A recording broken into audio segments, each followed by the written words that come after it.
year's Fall Classic is receiving. By this time, even casual fans have been reminded of the Dodgers and Yankees World Series history, which includes a stretch of 3 head-to-head matchups over a 5-year period. Comparing the 2024 versions of these teams to their late 70s, early 80s counterparts is tough. After all, players like Shohei Ohtani, Mookie Betts, Aaron Judge, and Giancarlo Stanton are special. But there are a handful of players who will be suiting up on Friday night that feel almost like updated versions of the dudes that battled back in the Carter and Reagan administrations. Back in 77 and 78, the Yankees had a premier defensive first baseman who may not have been the biggest star on the team, but was a consummate RBI man. And in Chris Chambliss's first ever World Series, he homered as a part of a Game 6 win. Anthony Rizzo can be described the same way, including the Game 6 homer in his first World Series appearance. By the time Ron Cey got to his 3rd World Series with the Dodgers, he had amassed 10 years of service time with the team, and at age 33 had earned the reputation as being one of the toughest at-bats on a roster filled with other stars. And as Max Muncy arrives at his 3rd World Series with the Dodgers at nearly the same exact stage of his career, he too has the reputation of being one of the toughest at-bats on this year's star-studded roster. Plus, they both looked a little different. One of the 3 co-MVPs of the 1981 World Series was slugger Pedro Guerrero, a Dominican-born right-handed hitting power bat coming off an all-star regular season. The 2024 version, Dominican-born right-handed hitting slugger Teoscar Hernandez, also coming off an all-star regular season. When Catfish Hunter signed his record-breaking contract to join the Yankees prior to the 1975 season, he was the unquestioned biggest free agent pitching prize in the sport. All-Star teams, a Cy Young Award, the very definition of a number 1 starter. That same dialogue surrounded the Yankees signing of Garrett Cole over 40 years later. And headed into their first World Series in pinstripes, both had missed time due to injury. However, unlike Hunter, who was ineffective in the 77 Fall Classic, Cole is at 100% and he gets the ball in Game 1. Finally, as Reggie Jackson once described himself, there is the straw that stirs the drink. Is Aaron Judge the modern-day Mr. October? Not quite. Judge was drafted and developed by the Yankees. Then how about Giancarlo Stanton? After all, he, like Jackson, started his career someplace else. Again, not the best comp. A left-handed power bat who's fueled by the star culture of New York City and goes to the World Series in his first year in pinstripes? Just like Reggie Jackson, Juan Soto's love of the spotlight fits New York perfectly. And there may be others that fans think fit this pattern. And maybe by the end of the series, we'll be able to connect a few more.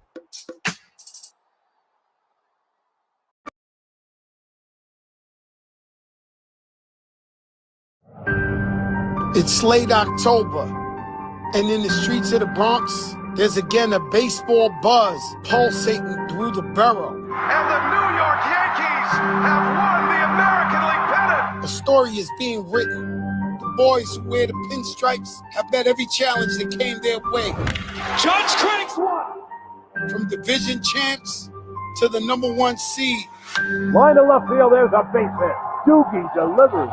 Battling through Kansas City and Cleveland.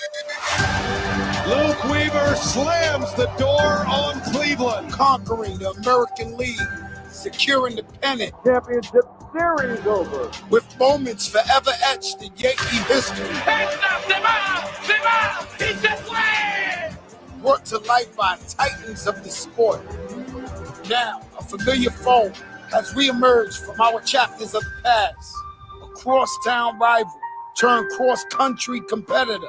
The 2 biggest cities in America, the biggest stars in the game, competing on the biggest stage.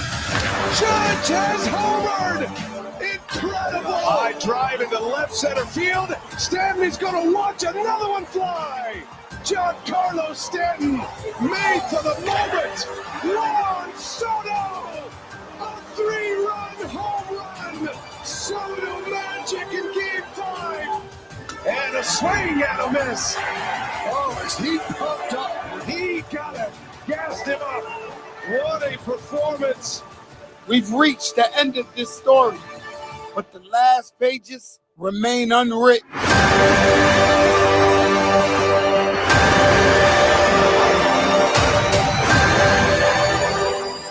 It's the fall classic, and it's time to put the pen to the paper.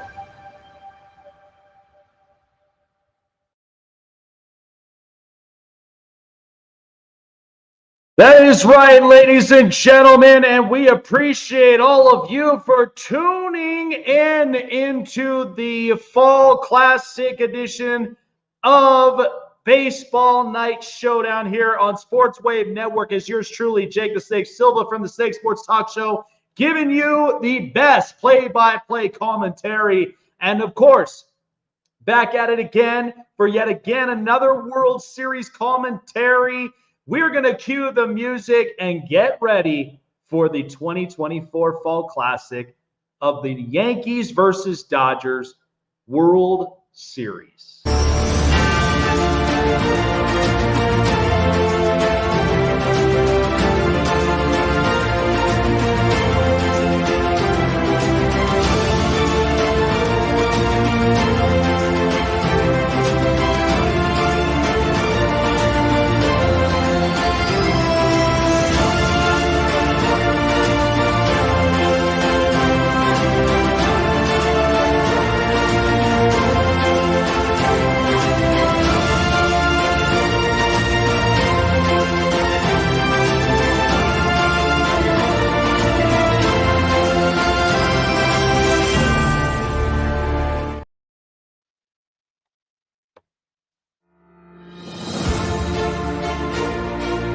Welcome, ladies and gentlemen, to the edition of a play-by-play commentary on Sports Wave Network and a Baseball Night Showdown edition of the 2024 Major League Baseball World Series Game 1 presented by Dubby, as it's between the 12th time these two have met the New York Yankees and the Los Angeles Dodgers here in Dodger Stadium.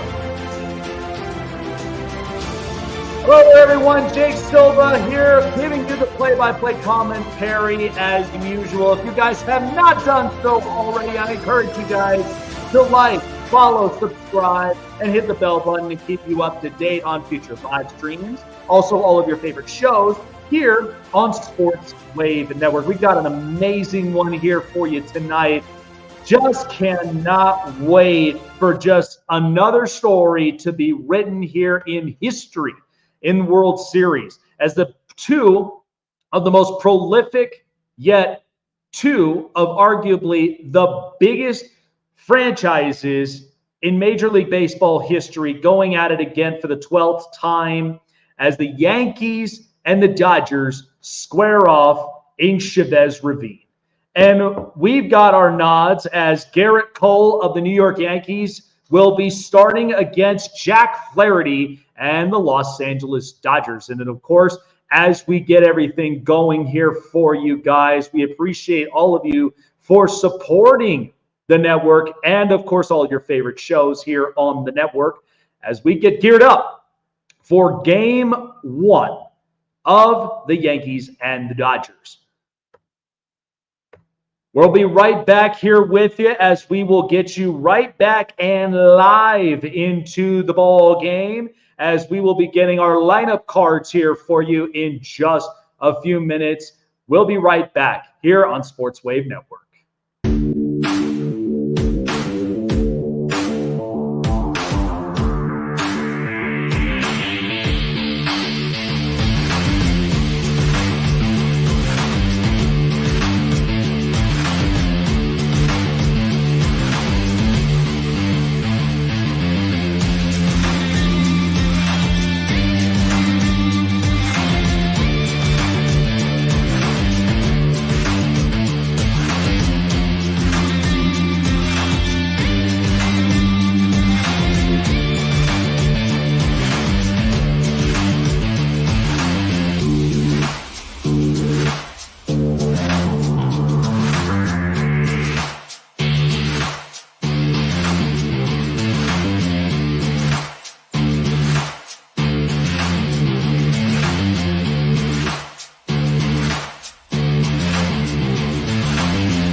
All right, ladies and gentlemen, we are back here for the 2024 Major League Baseball World Series. And we apologize for at least a slight delay, as right now it is 2 outs on the top of the first as Giancarlo Stanton stands in with a runner at first. And the Yankees right now trying to string upon 1 run up on the board. And there's a strike up on him as Jack Flaherty getting the nod tonight. Already 2 outs to start the inning. 1-1 count here up on Giancarlo Stanton. And a World Series just most prolific here in Major League Baseball and all of the sports world. Slider just down and low, 2 balls and 1 strike. And Giancarlo Stanton, in his career, 25 games in Dodger Stadium, 309, 10 homers, and 26 RBIs. He absolutely loves hitting in this ballpark. And from his split times with the Miami Marlins and with the New York Yankees, that one just missed inside, 3 balls and 1 strike.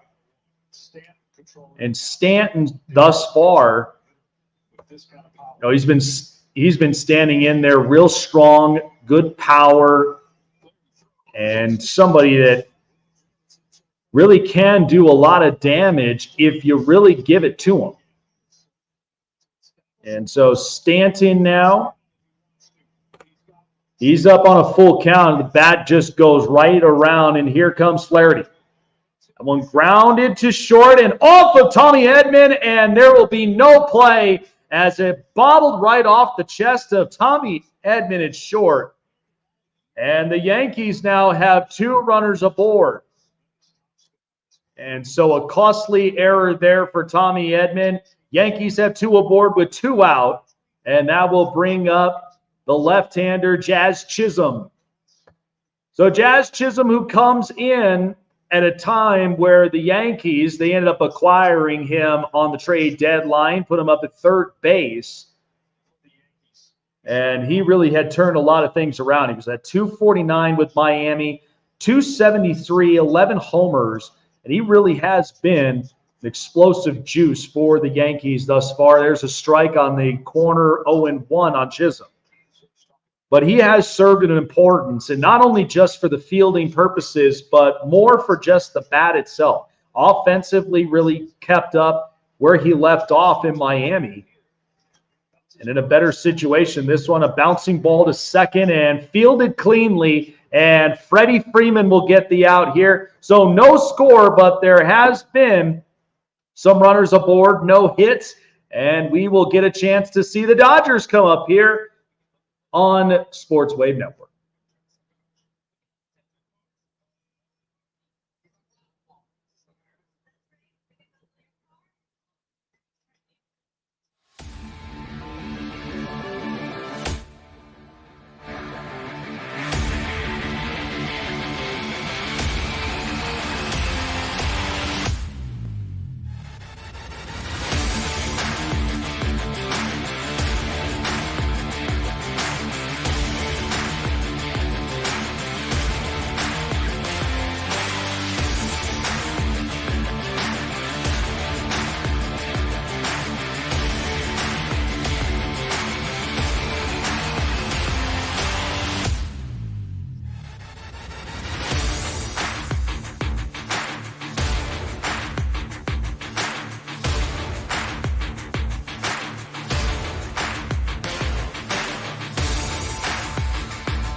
All right, ladies and gentlemen, as we are on the bottom half of the first inning, already one out is Garrett Cole already going to work, caused Shohei Ohtani to end up popping up. And for the first out in the bottom half of the inning, now Mookie Betts, the 5'9", 180-pounder out of Nashville, Tennessee, getting another crack at the World Series, his third one in his career. High fly ball deep in the left field, and it'll be caught by Alex Verdugo. And boy, does this crowd go nuts in Chavez Ravine when both Ohtani and Mookie Betts end up getting airborne. I mean, it is an absolute fiery scene here in Los Angeles, and quite so. And with the fact that the Dodgers have come back into the World Series, and the first time being held in Dodger Stadium since 2018. And this one fouled off hard by Freddie Freeman in the first chance he gets against Garrett Cole. It'll be 0-1. But yes, the Dodgers for the first time. He's still good enough to hit with his upper body, but he loses the power. The time that they won the World Series in 2020, they were on a remote location. That was during COVID, where the team ended up going into Arlington, Texas at the time. And that was the last official time that we had ever seen the Dodgers end up playing in the World Series, was back in 2018. And that was the time where the Boston Red Sox won the World Series in this very stadium. So a chance for the Dodgers to try to do the one thing they have been thinking about. And this one poked up into left field. There's a base hit. It's going to get off the wall, and Verdugo having trouble out there trying to track the ball. Freeman still on his high horse, and he's going to slide on in with a triple, and the Dodgers have a runner 90 feet away. And a start for the Dodgers, and Alex Verdugo, who has played in this very building, just could not track it down. It hits right up on the corner and just slipping right up onto the dirt. Freddie Freeman chugging up on his high horse, getting all the way to second and then going right for third. And the Dodgers are well in business with a runner at just 90 feet away, and in hopes that the cleanup hitter, who has had an amazing year with the Dodgers in his first year, is Teoscar Hernandez. And that's going to be fouled on the opposite side, 0-1. 200 he's batting in this postseason. Teoscar Hernandez, who signed a one-year contract for this ball club and during the regular season, 5th in slugging, 6th in homers, and 7th in RBIs. At 501 slugging, 33 homers, and 99 RBIs. And that one caught into the glove of shortstop Anthony Volpe. And the first inning comes to a fiery close as we are live from Chavez Ravine for the 2024 Major League Baseball World Series Game 1 as the Yankees and Dodgers fighting it out. No score already after 1.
It's time for Dodger Baseball.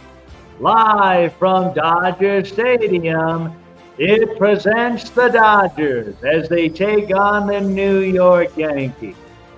Hi, everybody, and a very pleasant Friday night to you, wherever you may be. Welcome to Dodger Stadium as they take on the New York Yankees. Two prolific franchises going up against each other, and of course, no stranger to each other as the history continues to roll on. From the time of being in New York, between just two neighbors, between the Bronx and Brooklyn, to now being coast to coast, and yet still, the rivalry hasn't changed. Let's get down to this one.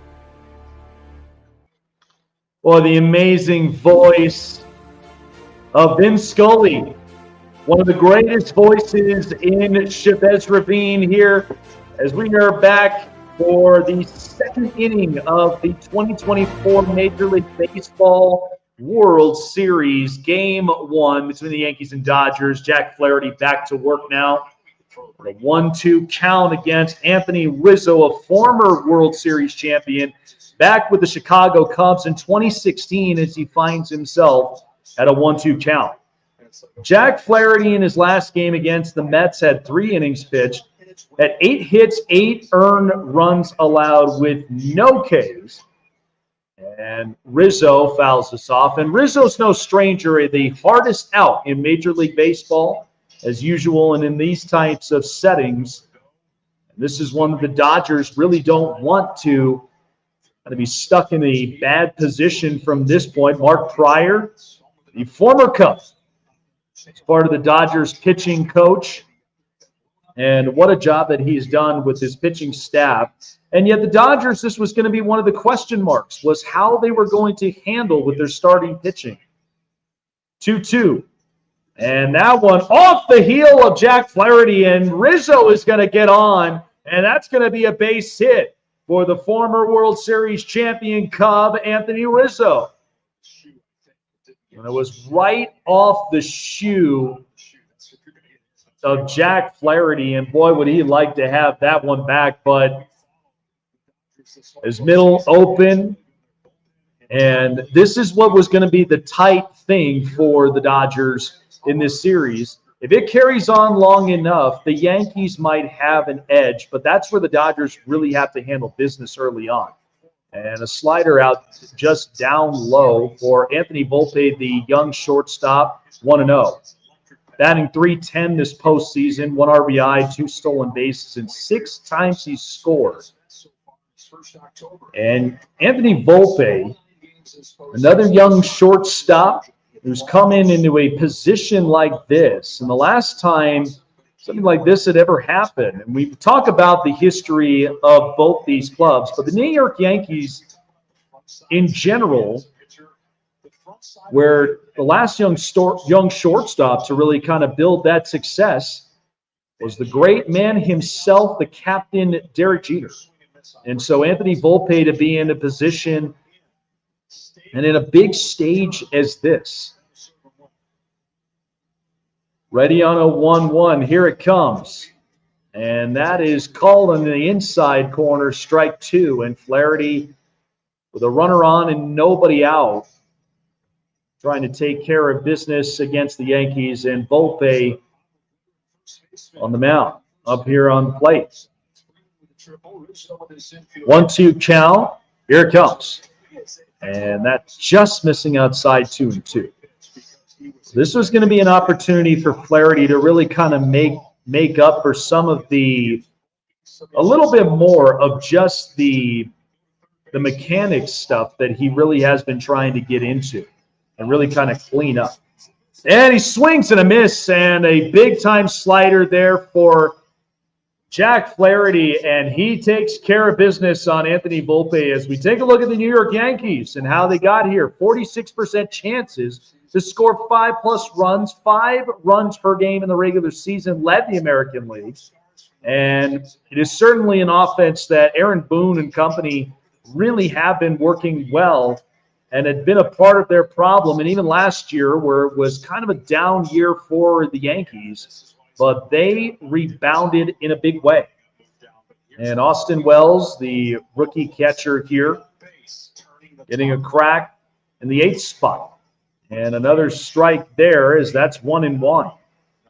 Austin Wells having a quiet bat during this whole postseason, but he certainly has stepped up into the role as being the everyday catcher job for the Yankees. 1-1, swing and a miss, and a big hack there by Wells. It's strike 2, 1-2 the count now to Austin Wells. So a Las Vegas native, of course, Austin Wells from yours truly, also up in Vegas as well.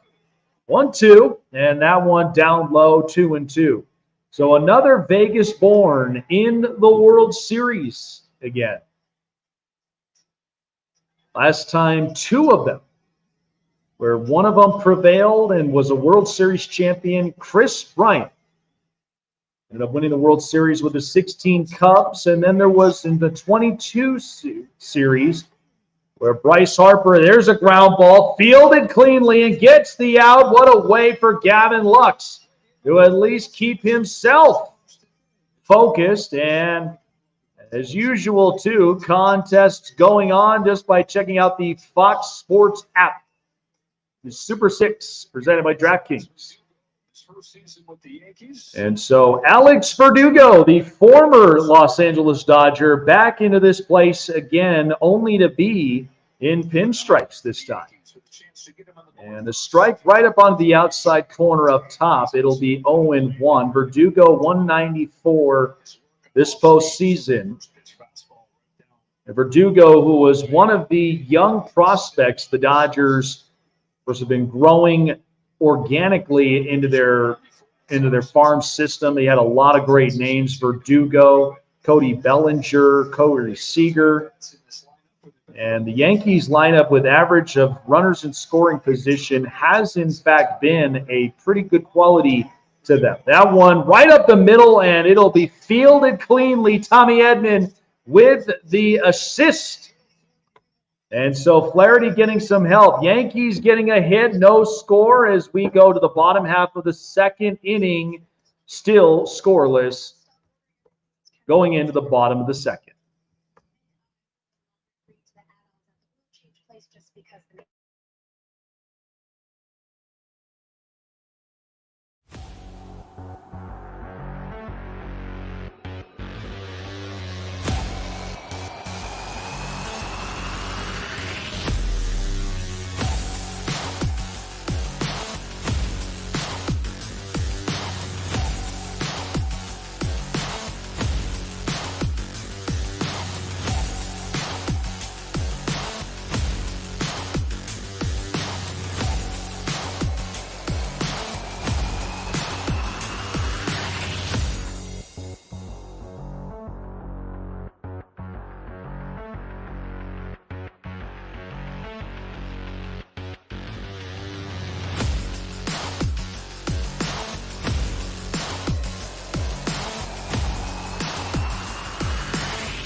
Dave Roberts and company really trying to get the Dodgers up and on the board and something early. And there's a strike now on Muncy as Garrett Cole, who's looked absolutely sharp. And Cole, who's been in these situations before, the times with the Houston Astros.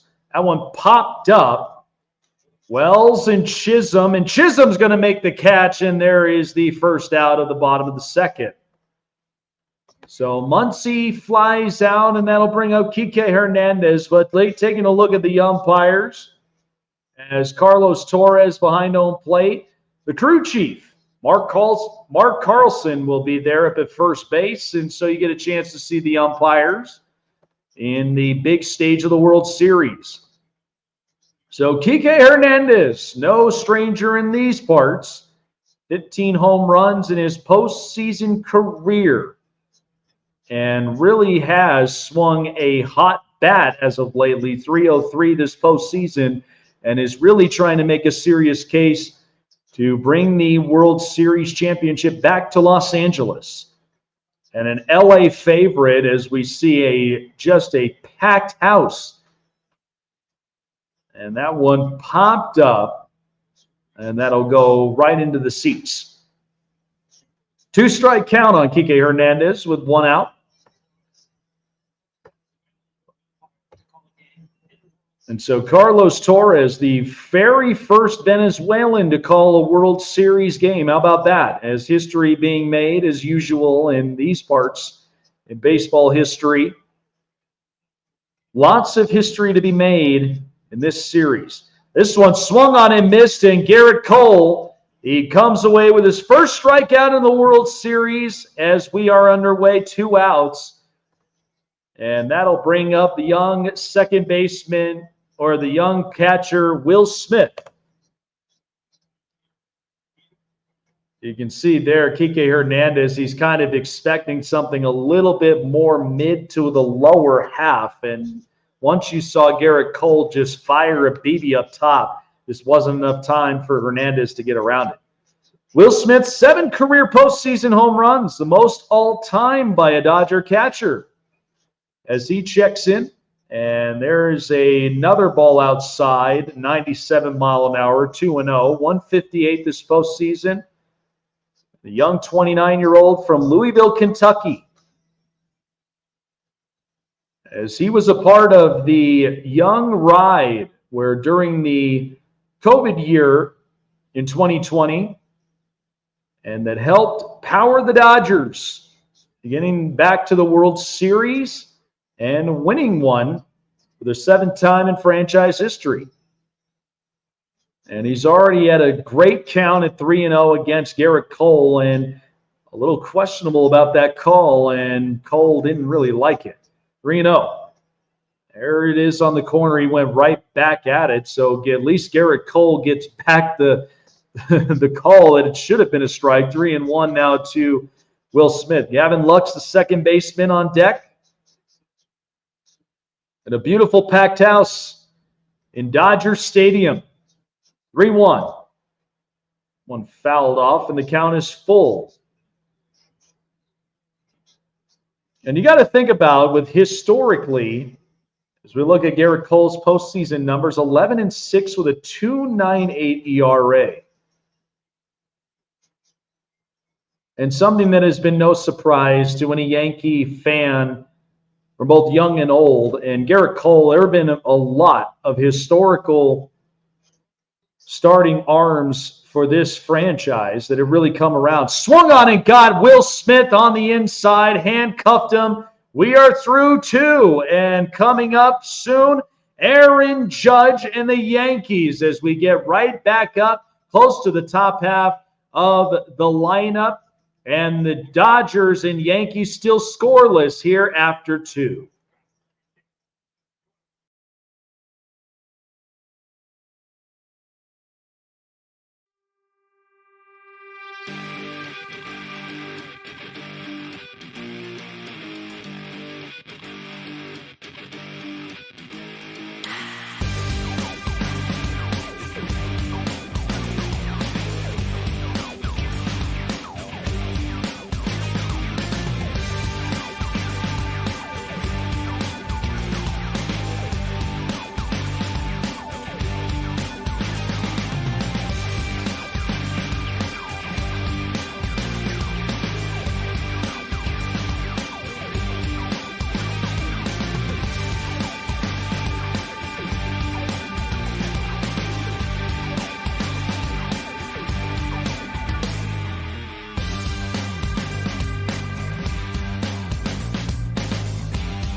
Check out some of your favorite shows on Sports Wave Network, as of course all the merchandise is live and available now just by going to sportswavenetwork.com and shop your merchandise for all your favorite shows and more on Sports Wave Network. And here's a play by Tommy Edman, and he makes it. No, he is safe. And a play there by Tommy Edman to start the top half of the third as Gleyber Torres gets up and legs it out down to first. But what a play, though, and what a job by Tommy Edman on this play. Took a lot of full effort there to try to make it and couldn't quite come up with it. So the Dodgers now, they've given up yet another hit. And so Torres makes it there beautifully.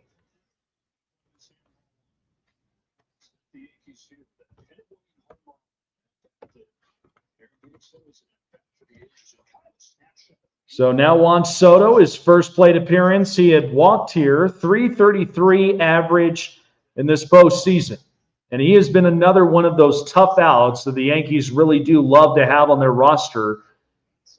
The former World Series champion in 2019 in the National League with the Washington Nationals, now back into the big stage with the Yankees in hopes where he could be a threatening force to some opposing pitching staffs. So a 1-1 count here to Soto. One just missing down in the corner, 2 balls and a strike. And so, with Juan Soto, 2019 World Series champion, 4-time Gold Glover as well. He's had quite the resume.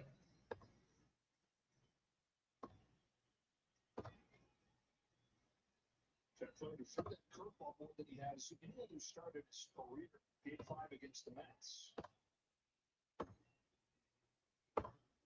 Torres at first, a leadoff single. 2 balls and 2 strikes on Soto.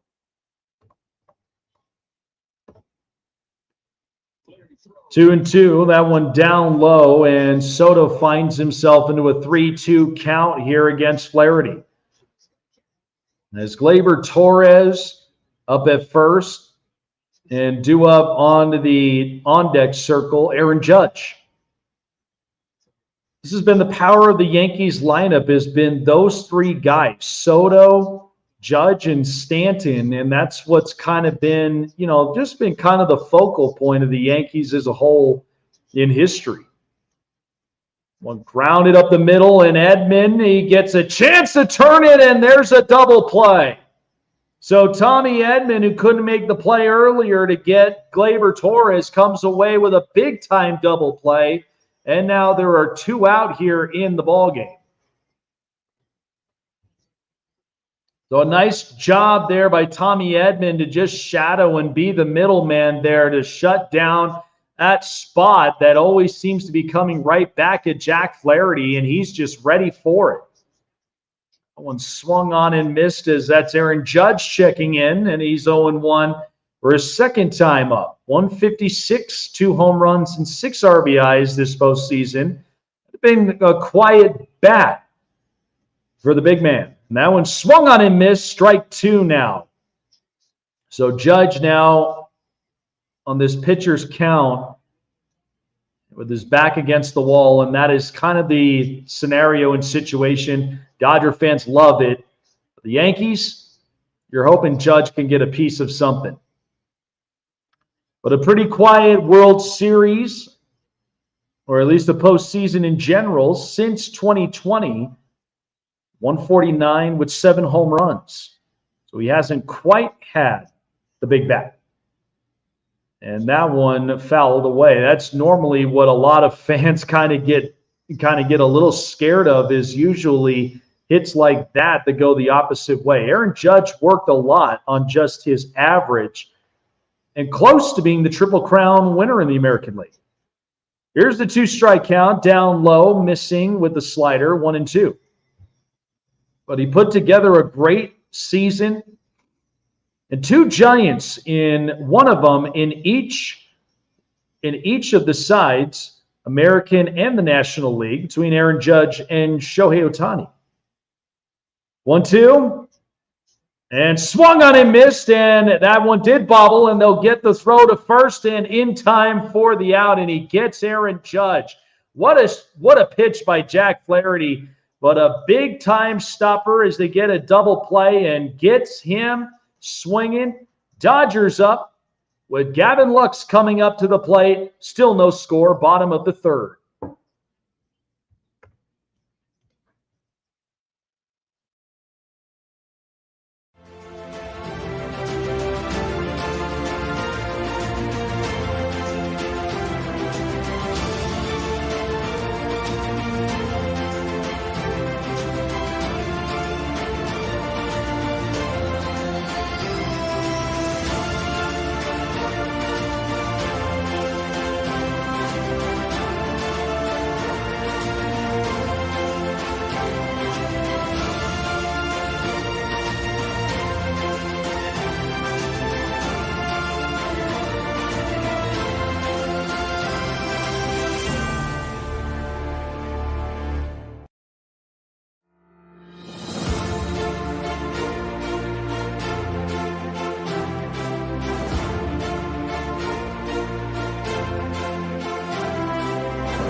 Ladies and gentlemen, your attention please.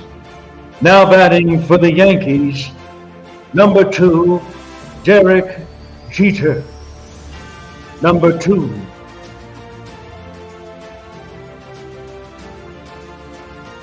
One of the most amazing, iconic voices as well. And on both sides, between the Yankees and the Dodgers, the great Bob Shepard, one of the heart and souls of the Yankee lineup and, of course, the Yankee franchise, as we know. Bottom of the third inning here, 2-1 the count to Gavin Lux. This one hit in the air to right field, and that will be playable for Juan Soto in right, and there is the first out of the third inning. So far, no score, and it has been back and forth kind of baseball here between both these teams.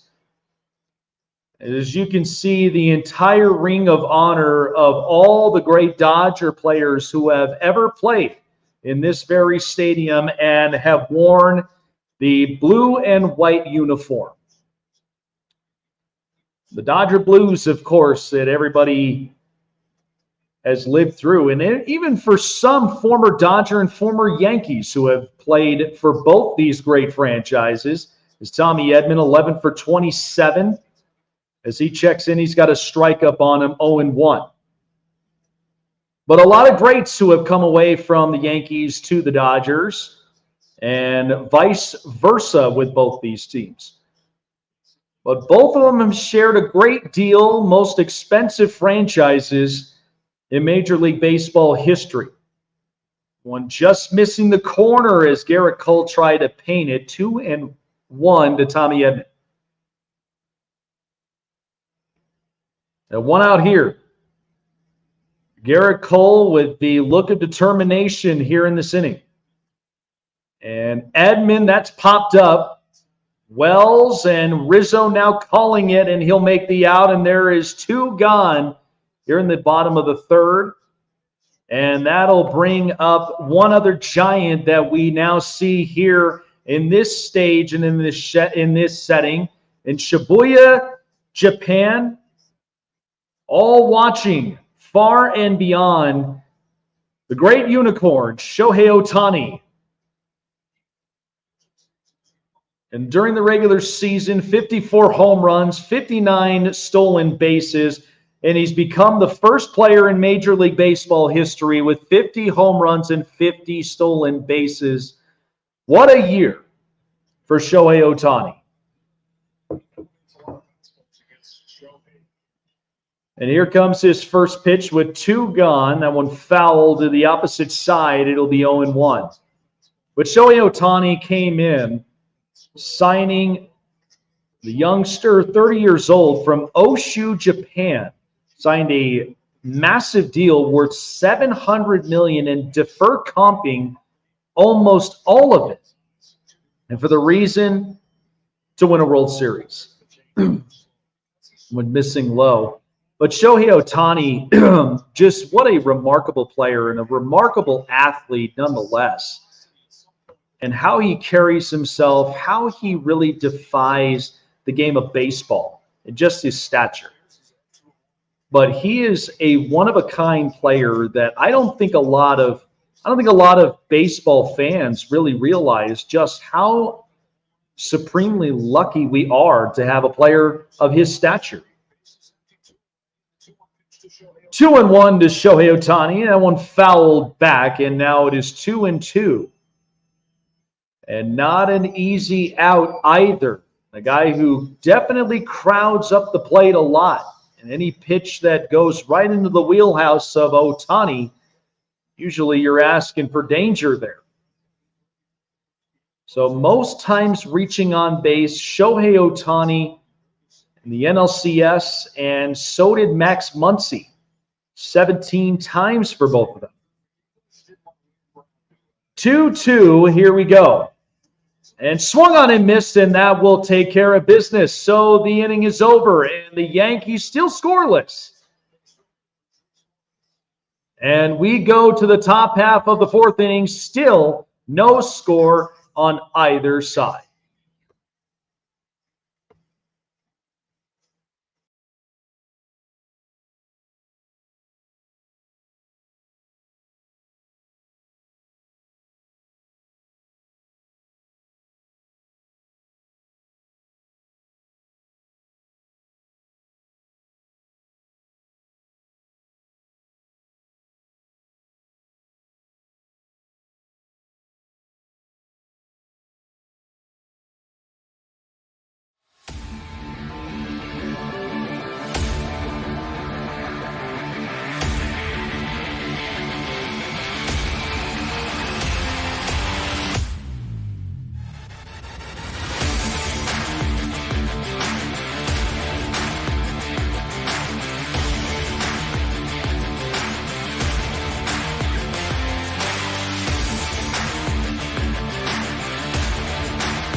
This edition of the 2024 World Series here on Sports Wave Network is presented by Dubby for jitterless performance with the same great taste, deliciousness. Check out Dubby for yourselves and get into the best shape of your life by going to Dubby.com and check out all the best products jitterless with the jitterless performances that you can't find anywhere else. Dubby.com.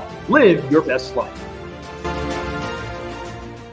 Top half of the fourth inning we go with Giancarlo Stanton as he ends up popping up, and there's an out there to start the inning. And so Stanton 0-2. It's been quite the fight between the Yankees and the Dodgers.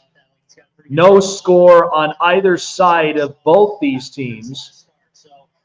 As we're up into the top of the fourth, Jack Flaherty, and already locked in, has not been able to give up any kind of mistakes thus far. And a ground ball right to Lux Chisholm. It will ground out, and there's the second out quickly. So Dodgers already making quick work against the Yankees. And that'll bring up Anthony Rizzo. This is heavy stuff. Rizzo, who singled in his last at-bat, 467 with no home runs this postseason. As we've said before, hardest out to get in the Major League Baseball postseason and regular season as a whole. As there's a strike now to start off on Rizzo, 0-1. Yeah, it does. So the Yankees unable to string any kind of offense thus far. They do, however, they have at least 2 hits against the Dodgers, but have been unable to really turn those into runs. It has been quite a slow start. And that one outside, 2 balls and 1 strike as we're live here on Sports Wave Network. And getting the chance. Well, we're bringing up our first guest, of course, of the night. Tim, I got to tell you, I mean, this has been a slow start to the World Series thus far, but Yankees haven't been able to string up some runs this quickly. It's just too good pitchers. They're just too good. That's all there is to it. Well, and it's funny because you think about what, Jack Flaherty's been able to do, and just kind of, I'm seeing a lot of his mechanics. He's keeping the ball downward, which is kind of the big thing. It makes a huge difference. There's a fly ball into left, and that'll be caught by Teoscar Hernandez. That'll end the mid of the fourth. You also look at Cole, too. Cole's like holding his own. He Yep. hit, which wasn't really his fault. It was the defense. And he's been pretty steady. Yeah, and and Garrett Cole, and it's funny because it's no surprise to any Yankee fan at all, because they've had a history of some of the most amazing arms that they've had in the rotation for years. So having a guy like Garrett Cole, who's had such a great record, 11-6 in the postseason with a 2.98 ERA, I mean, he's the one guy that you want to count on that's going to start you up well. This is his second World Series, isn't it? Because he played with the Astros. He played with the Astros, yeah. This will be his second World Series go-around. Yeah, we got him shortly after that. He was our last contract that we signed for 10 years, but we knew that we were going to get 10 years of him playing well, and he hasn't faltered from that 10 years. I mean, he was injured that 1 year, but I mean, he's balled out every year that he's played. He's just needed a getting Rodin was good, because that gave him a number 2 pitcher that is good. I think our big problem right now is the closer by committee. It's like, let's just play whatever closer we have. And luckily for us, when we did that against the Guardians, they didn't have as good enough closers as we did. So that was able to pan out well. One big takeaway, though, too, is that, the Dodgers, and the headliner in this World Series is that the Dodgers have been kind of depleted on their rotation, at least up to this point in the postseason, which could make a difference for the Yankees moving forward. If this is a series that stretches farther than it should, the Yankees would have the edge. But that's where I think the Dodgers have to work to make quick work. to even prevent that from happening. And so I think, the Yankees, it's one thing that you want to get this to stretch over, because you want this series to come back to the Bronx and be back out there in Yankee Stadium. And I also think, and this is just opinion, I think we have one of the best outfields in baseball. Oh, yeah. You mix Soto, and you've got Judge, and then you put in Verdugo. And, I mean, they're the trifecta. I mean, it's just they hardly make mistakes. They're always on point, and I think that was the big issue we've had in the past is our outfield wasn't that great. And the minute we got Soto, it kind of like changed everything in that outfield. Mm-hmm. Oh, absolutely. And, even having like a guy like Juan Soto, it was funny, during the pregame where there were comparisons of players, with both these franchises. And the one comparison that I thought, which was actually kind of interesting, but I liked it. It was very intriguing. Is Mookie Betts is up in the plate and he's got a strike on him 0-1. But one of those was Juan Soto comparing himself to Reggie Jackson, Mr. October, somebody who had started in a different organization. Reggie, who was with the Oakland A's, and Juan Soto, who started with the Washington Nationals. But both of them have had a record of being just dangerous hitters at the plate. I think it took us forever to find a decent shortstop too. After Derek Jeter retired, it was Anthony Volpe. Yeah, getting the chance to be in the World Series, another youngster yet again in history. The last time really to be in this kind of built success was Derek Jeter himself, and so Volpe kind of. I don't know if Bert's watching, but I have to disagree with Bert. I think Derek Jeter's top 10 best shortstop of all time. I mean, you can't take away what the guy did for the game. Oh, yes. And he's done a lot of successes and especially in the city of New York. I mean, you can't really brush away what success is and the championships, the winning mentality is brought together to the pinstripes. 2-2. Just him in general, he came out of college and people didn't really think much of him, and they didn't know how good he was going to be, and then he turned into one of these guys that was just, constantly consistent and constantly good. Like it was just, and he was well respected by other teams. He was well respected by other like organizations for his longevity with the Yankees. Spending 20 plus years with the same team after being offered numerous contracts from other teams and just sticking with the Yankees the whole entire time was something that is very unheard of to this day. I mean, you see players like Pujols leaving and Mike Trout leaving and Bryce Harper leaving. But Jeter was like, no, I'm staying with this team. I'm staying in this area. I love this place. He still has an apartment in Upper Manhattan because he loves the city so much. I mean, he's just, to me, the longevity and the loyalty that he did with New York kind of puts him up because, I mean, you talked about other top shortstops on that list, and I mean, you've got all of them that are pretty much have stayed with their team the whole time. Cal Ripken stayed with his team, and Ozzie Smith stayed with his team most of the time. Yep. The longevity thing doesn't happen a lot anymore. No, not anymore. And like a lot of players, their loyalties have been tested, especially with a market that's constantly changing. And, a lot of players, they come and go. And like you see, even with Juan Soto, a young kid, but at least did the job of winning a World Series for the first time for the Nationals, but then bounces around to the Padres and then finds his way with the New York Yankees. And now the question mark is, do the Yankees, I mean, whether win or loss, do the Yankees really work hard to retain Juan Soto because of the success he brings to the table with this team? I think in essence with Juan Soto, Hernandez is up, by the way, and he just hit a foul ball. One slide and grounded, and there's an out there to first, and 2 outs gone. We could do this together if the game wasn't lagging. Oh yeah, no, of course. Well, I have it streamed up, so of course, yeah. I'm behind, but I'm still kind of keeping at least the consistency with the stream itself. I think with Soto, we got him strictly for the run.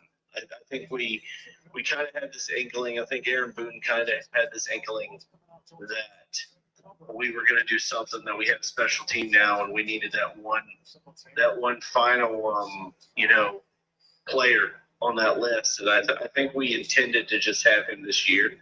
I don't know if Cashman's going to keep him or not, because he's a high dollar player. And how many more years does he have left? That's the thing. Like, how many more years of success does he have before he's going to be like, I bring up Robbins and Cano a lot.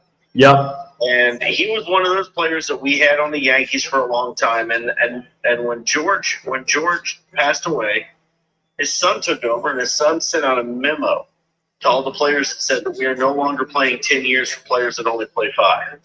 Mm-hmm. And they stuck to that, and that's why Garrett Cole was such a good signing, because they knew what they were going to get with Garrett Cole. They knew that it wasn't going to be a 5-year playing style. I mean, he's lived up to his 10-year contract. Yep. Robinson Cano was the one that wanted the 10 years. They were like, we're not giving you 10 years. You're good for 5. And considering too, like the way that things changed from his tenure with the Yankees and then signing that massive deal with the Seattle Mariners. I mean, talk about just a change that really happened with Cano at that time. And that was the point Brian Cashman was making with him, and Steinbrenner was like, look, dude, you don't have 10 years in you. We're not going to fork over 10 years for you, so you could play 5, and then we pay you the last 10 to like be a DH or just sit at home with injuries. Yeah.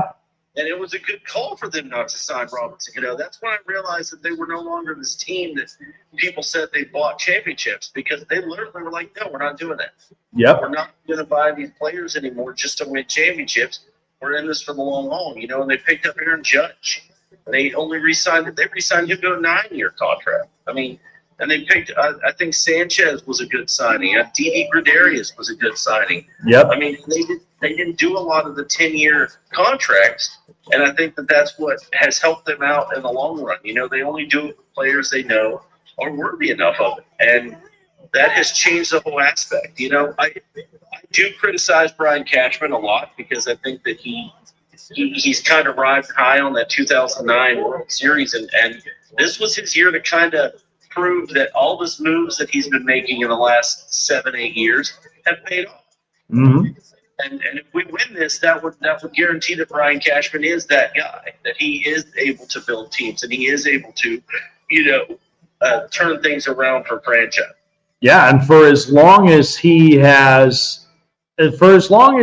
the 10-year GM, and if you want to, because I know we're doing our live stream, we're live up on YouTube as of right now, and just kind of keeping the consistency of it. But if you want to, I could definitely send you the link for it if you want to be able to hop on. I know it's kind of behind, but yeah, we can definitely end up doing more of the commentary up on there if you want. If I could send you the link.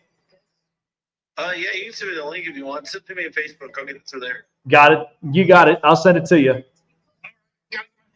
All right. Well, there you go. Tim Steele there. One of our good voices of the Sports Wave Network, as you can catch him exclusively on the NFL Neighborhood. What a great guy. And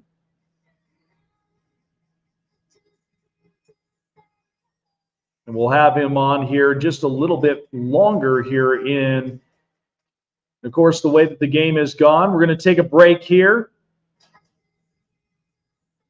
as the Dodgers getting closer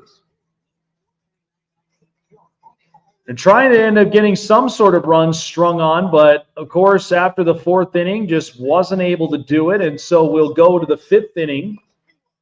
Still no score between both these teams, and it's been an exciting World Series, and we'll take a break, and Tim Steele will be joining us doing the commentary here on the game here on Sports Wave Network, the 2024 World Series presented by Dubby.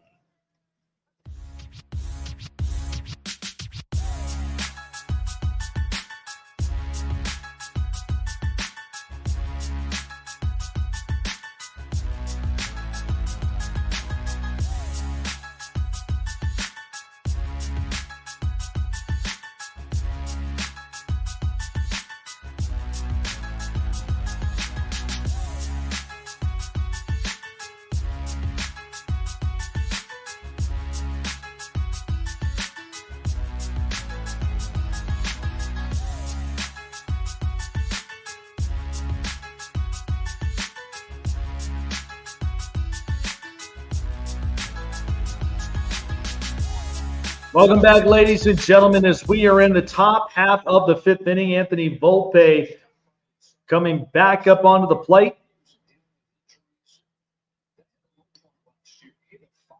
And with a chance to help the Yankees try to string up some runs. And Flaherty strikes him out quickly, and it is downward all three pitches, a strikeout and one out here to start the top half of the fifth. So Anthony Volpe goes down on a strikeout there, swinging and missing. That brings Austin Wells up onto the plate. And there's our guy Tim Steele repping his Yankees here. The thing about Volpe is he's turned into this guy that people thought he was going to be amazing, and then it's kind of like he fell off. Like I don't know if it's been like his conditioning or his playing style. I don't know. He's not up to par, and I think he should be a lot better than what he is.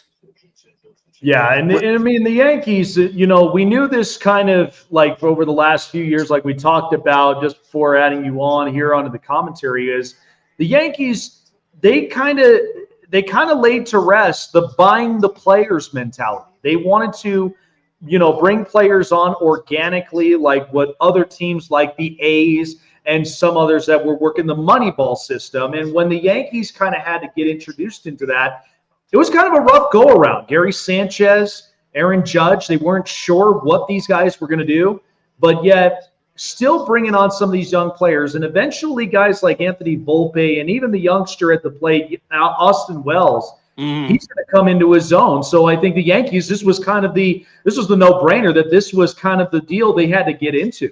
And I think this goes back to what we were talking about with the whole paying for championships. Like, they've earned this. Like, the Yankees have earned this. If they win this, it will prove that they didn't need to buy anybody. Yep. That they were able to get these guys where they needed to go. And a swing and a miss, and Wells goes down. Flaherty we got a base hit. Still getting it there, and there are two gone. Wow. We got a base hit by Verduga. Yeah, Jack Flaherty has been on it. The shortstop missed it right through the glove. Oh, man. Wait till you see that. It was like inches. Man. Alex Verdugo. And it's funny, a name, too, that's brought up that, played in this very stadium, in Dodger Stadium, who came into this Dodger organization, bounced from the Dodgers to the Red Sox, who was a part of that Mookie Betts deal. And yet now facing against Mookie Betts in this one. Yeah. I mean, that's gonna make I think there's a lot of Red Sox fans that hated that deal, and I think I think that that was the biggest letdown of Boston. You get rid of Mookie Betts, and that was a key player for you all. Like or if you go all the way back in baseball history, and the last time the Red Sox ever pulled off a move like that was probably back just before the saying, the house that Ruth built. They traded away Babe Ruth to the Yankees. And at that time, it was a different deal. It was not like you're shipping away picks and all the rest of it. You shipped away whatever goods that you had. And we got an out. How long do you think they're gonna have these pitchers in? Like, do you think they're gonna last till inning 6? I mean, I have not seen a game to where both pitchers have gone at least further than they should have, like at least past 6. I don't know what kind of trend that it's been, but that has been kind of the story with some of those starting pitchers. Yeah, I think it's it's it's interesting to see how these two are doing. I don't think anybody anticipated this. Way to play it. Max Muncy getting in there, and that takes care of the 5th. We go to the bottom half of the 5th inning. Still no score. Dodgers trying to get something going here, but this has been both teams are like fight. I think it's us two is better than Ron Darling. If I had to listen to Ron Darling one more time, I was probably going to go down to TBS and punch him in the face. I'm just saying, like I don't understand why he talks when he's not supposed to. Like, the other two were fine. They had the banter back and forth, but he kind of reminded me of like the younger brother that's hanging out with the two older brothers. Yep. And he says something and they're like, yeah, okay. Well, anyway, you're like, dude, why are you speaking? Like, why is there three of y'all? Like, I mean, I'll be honest with you. Like, if anything, at least, and I used to like him before he hung out with Joe Buck too much, and that was John Smoltz. I mean, good. I listen to him, and it's like, what happened? Like, are you not a fan of Joe Buck? I mean, Joe Buck. I mean, like, I can understand it with like baseball. Like, he does call really good games. But then there's a part of it, like you see the Joe Buck in baseball and the Joe Buck in the NFL. And it's just like, oh, dear God. Like, there's a reason. I thank ESPN for creating the Manning cast. Yeah. Because there's at least a dozen times during football season that I don't have to listen to Troy Aikman and Joe Buck. Like, oh, yeah. I like Troy. I think Troy does a good job at trying to analyze what's going on. The problem is why he's doing it. Joe Buck is over in the corner going, yeah, I feel you on that. And you're like, Joe, shut up. Just know when to speak, know when to talk, and you're going to be fine. Like, I can't begin to tell you, like, so this is my fourth World Series I've called. Like, I've called it in the previous network I was a part of, and then being a part of this yet again, the second year for the Sports Wave Network. We did this back when the Phillies and the Astros were in the World Series. Okay. But so many people. Why would you bunt? So many people all commented and said, I would rather listen to this guy than listen to Joe Buck so bad. I don't know what it was. It was like. and it's probably good that people don't know who you're rooting for. Yeah. We provide, and we provide the public, of course, the quality entertainment. And for those that don't know, Tim Steele here, as you know, your friendly neighborhood Tim, you can catch him exclusively on TikTok and the NFL neighborhood, as of course Tuesdays, Thursdays, and Saturdays, I believe, and Sundays as well. And Sundays as well. So check him out exclusively on TikTok. A new member of the Sports Wave Network. Appreciate him. We struck him out. There's one. Yep. And Garrett Cole, Garrett Cole's been on fire so far. Like he hasn't missed a step since being in the big stage like this. I think this announcing stuff, baseball, football, I'm way better at. I can do football like hands tied behind my back. Mm-hmm. But I think this also helps me learn a little bit more about baseball by announcing it. You can't do anything without just jumping in there and doing it. So, well, it's funny. You kind of have to think about some of the great announcers that we've had, and even with these two franchises. The late great Vince Scully, who, like, to me, my history of it, like it was always like I was hanging out with my grandfather. Anytime when he had a storytelling, we watched Dodger baseball. It just felt like that. I think with baseball is I watch baseball as a stress reliever. I don't really get mad because I've told a lot of people I've seen my team win 5. God, struck him out. I've seen them win 5 World Series. Like they could not win another one for the next 40 years, and I'm going to be okay with that because I had a chance to see them win 5. Yep. And not only did I have them get a chance to see them win 5, I saw them win 5 with Jeter and Rivera and Pettit. And Posada, I saw Johnny them Brocious, win. Yep. I saw the Yankees win when September 11th happened. I saw the Yankees lift up America. There was people that were not baseball fans that were rooting for the Yankees because it was New York and what had happened and just trying to forget. Dodgers just got a double. And there's triple. A swing and a miss. Just got a triple. Yeah, one of the greatest things about, Major League Baseball as a whole. And I do remember one of the greatest World Series, though, that's ever been played in 2001 between the Diamondbacks and Yankees, where the Diamondbacks were a team nobody really thought could get to the big stage, and yet they went toe-to-toe. Curt Schilling, Randy Johnson, and Mark Grace and company, they all played all 7. And, they went the distance, and it went all the way until the the historic Luis Gonzalez blooper over the head of the infielder, and the Diamondbacks won the World Series for the first time in franchise history. But the Yankees, they gave us something that most of us as Americans, like, it was important to have. And I think the big thing that I remember watching was that backdrop. The shot to right field, over and past Juan Soto, and here comes Kike Hernandez on his track and on his high horse. He'll get there to third easily. So Freddie Freeman does it, and now Kike Hernandez gets all the way to third. And the Dodgers, could they be in business 90 feet away? So I think the big thing that I remember with those games after September 11th was the backdrop. I mean, there was no World Trade Center. Oh yeah, and these players had to literally like forget all that, and he's safe. Dodgers just scored a run. Dodgers are on the board. So here we go. Will Smith now. I think that's the process of that. I think is all the other teams at that time weren't doing great. Yeah. And Yankees and even the Mets were the two that were like supposed to like have everyone forget. But it was kind of hard when Yankee Stadium was right there. Mm-hmm. Right there in that eye shot of the World Trade Center. And I think that you had and Derek Jeter talked about this. I don't know if you watched his documentary, but he talked about it in his documentary. He said, we had to forget about it.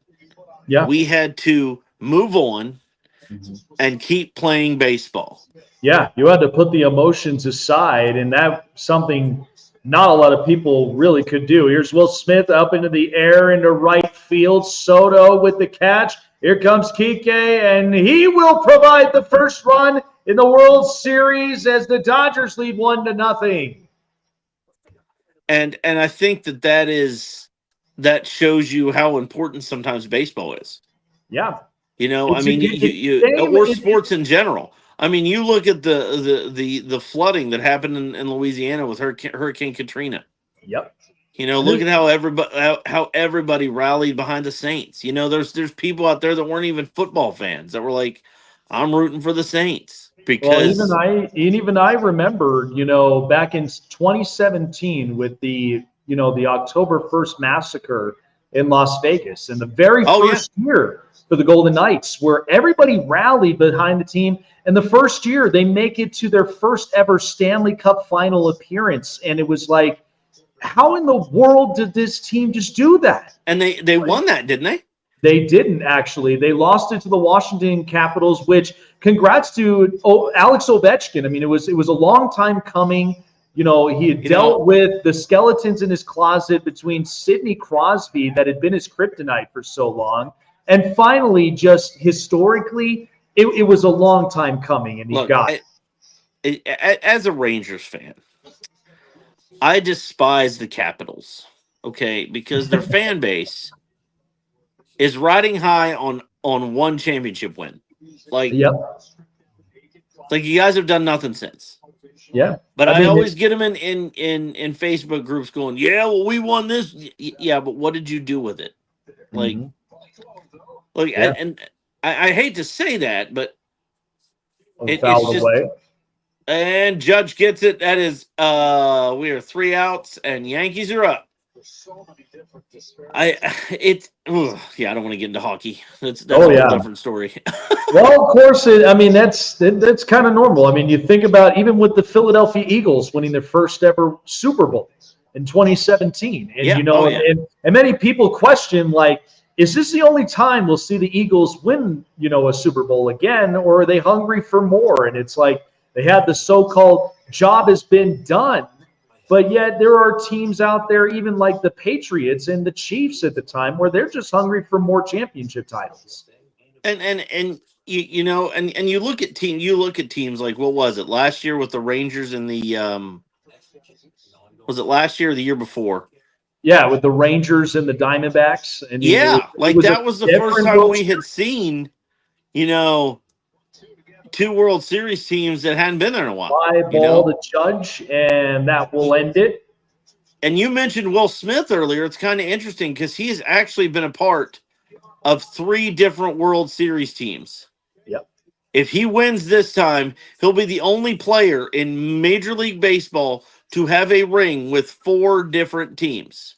Right now, he's tied with 3 because he has one for the Royals, he has one for the Astros, and he has one for the I think it was the Rangers.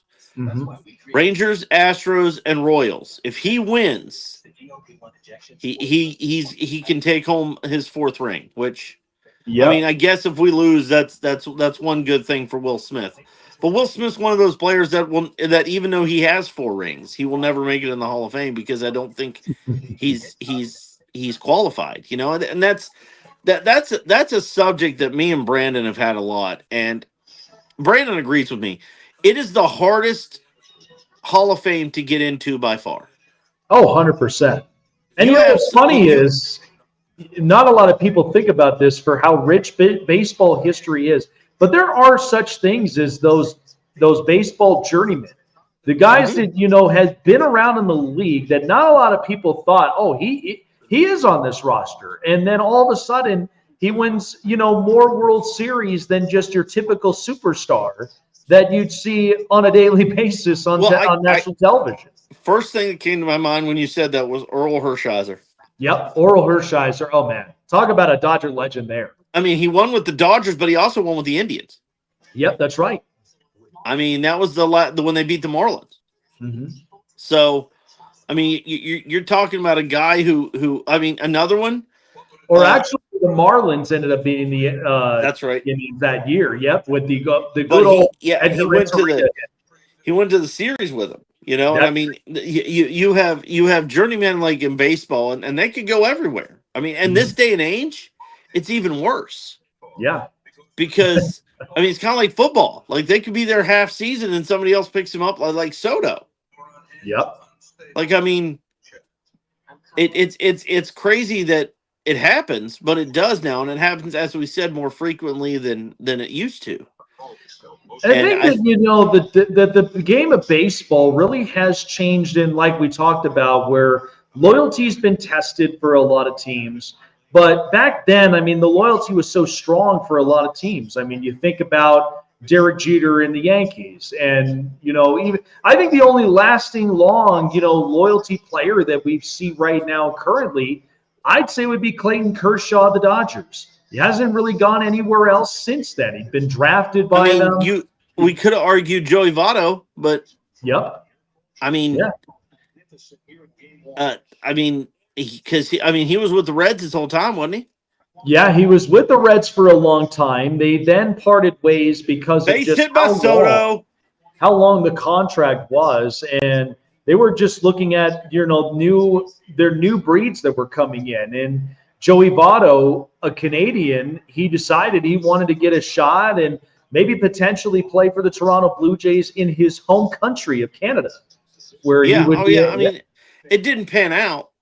But, I mean, he was loyal. He was like Derek Jeter. There were so many teams that wanted him and so many teams that offered him money. And he was like, no, I'm going to stay here. I like my guys, like stuff like that. So the only reason he ended up leaving the Reds was because they kind of pushed him out.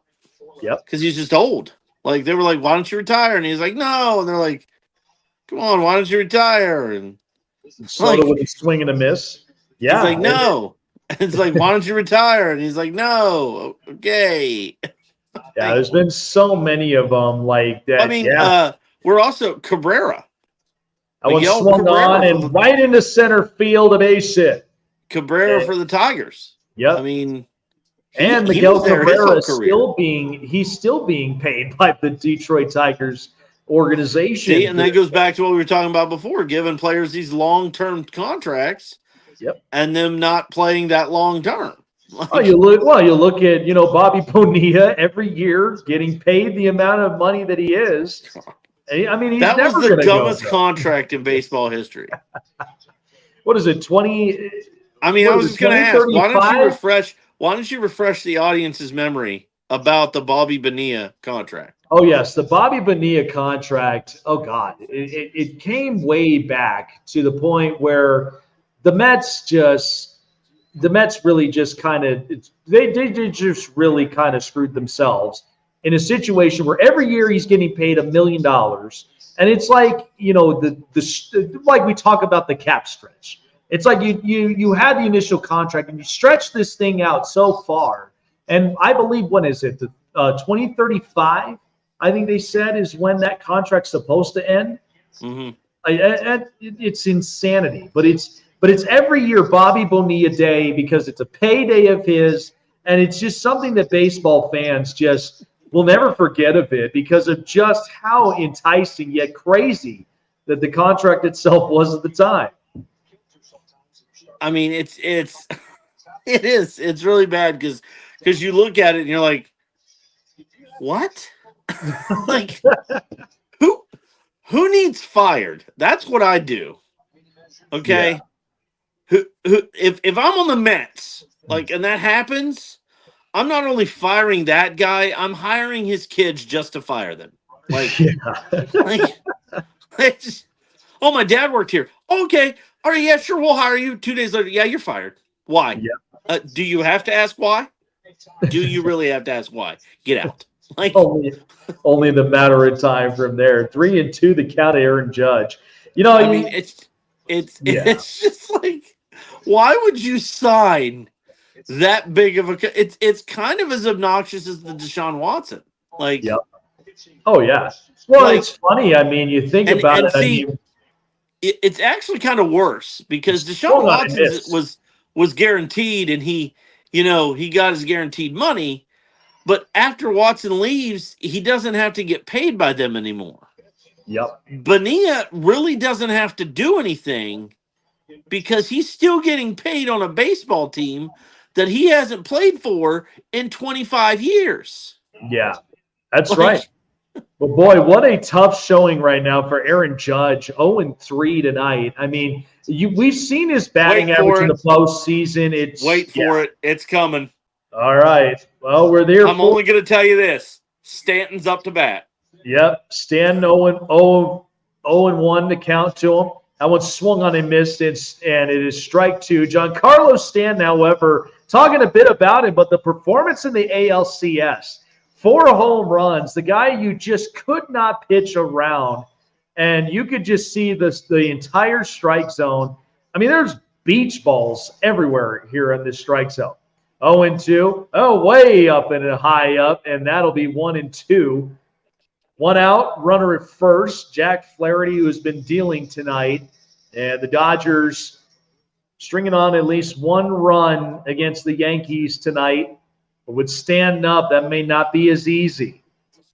Flaherty, here's the delivery. That one swung on and drilled into left field and way back, baby. Stanton hits it out, a Stantonian bomb, and the Yankees, the Bronx Bombers, change the lead 2-1, and the 6th postseason home run for Giancarlo Stanton. Okay, so I'm going to jump in here like an Aaron Boone type. I'm going to go, look at his face when he hit that. He knew it. He knew by his face. He didn't even have to look at the ball, Jake. He's like, I like, this is what I do. The man this who is what absolutely loves this very stadium. Him and Judge do that. You could tell in their eyes the minute that ball hits that bat, they know they have one. I mean, I knew look at that whole lower body just swing from there. Talking about a batter reading a book, man. Stanton is the only one that I've noticed that is hit off of every pitcher, hit a home run off of every starting pitcher in the playoffs. It wasn't until like back in 2013 when Giancarlo Stanton was with the Miami Marlins, and the last time he had ever hit a home run, it left Dodger Stadium. I mean, it was nowhere to be found in this stadium. And then, just that look in his eyes, and being so familiarized with this very ballpark, it is quite the hitter's type. And, it's one that if you get a little bit of air, and you get a little bit of push, that ball's going to travel. And Jack Flaherty, that look on his face. It is. That face says it all. Like, seriously? Yep. Like, I mean, I mean, Garrett Cole's like, oh yeah, you got one run off of me, but my batter's about to get a home run and a one run off of you. Like, that's literally what this competition is. It's not only to see whose pitchers are better, but it's to see whose hitters are better.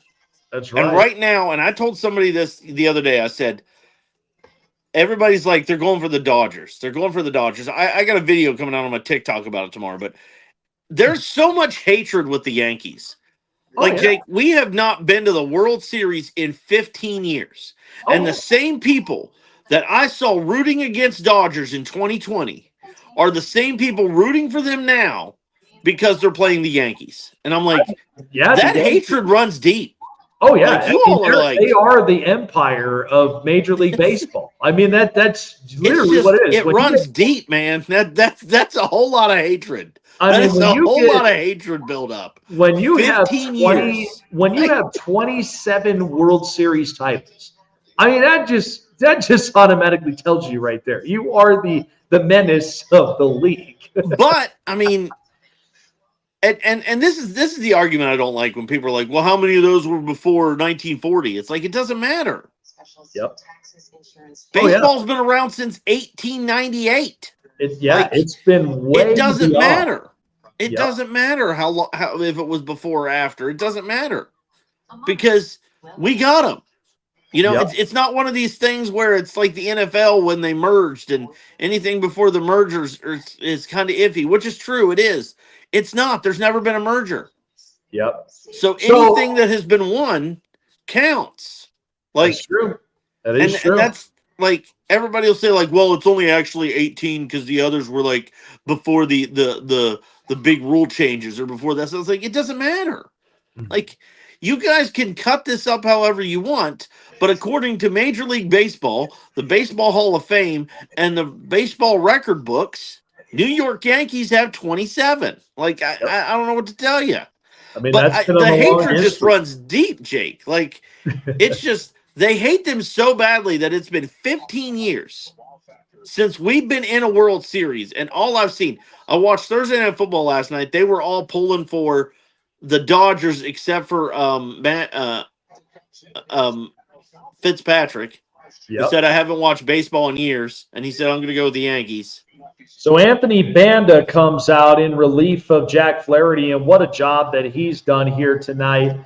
And he'll face Jazz Chisholm here, the young left-hander. But yes, 17 postseason home runs that Giancarlo Stanton has hit in his tenure in Major League Baseball. But man, I mean, it's like, and you got to feel bad for the pitcher at this point because he's been playing a hell of a game. Like, this has been neck and neck between both. But this is kind of the start you would have expected with two great franchises. They both go. This was not going to be an easy game one to begin with. Like, it wasn't going to come out where fireworks are going on. A ripping base hit for Jazz Chisholm, and the Yankees get another base runner on after Giancarlo Stanton with that home run. Okay, on my end, I've got Anthony Rizzo's up. He's 1 for 2 today. And Chisholm just stole a base. He's now at 2. Oh, and that, I believe that is the first stolen base in this World Series, isn't it? So that means, well, there you go, folks. That means if you run up to your local Taco Bell, everywhere America is winners. So when you get a stolen base, you steal a taco as well. Go to your local Taco Bell and steal yourself a taco right as during this World Series. Hey, I don't think you get free Taco Bell if you promote them, man. Like, I mean, hey, they got see, this is why they got to cut a check for me here.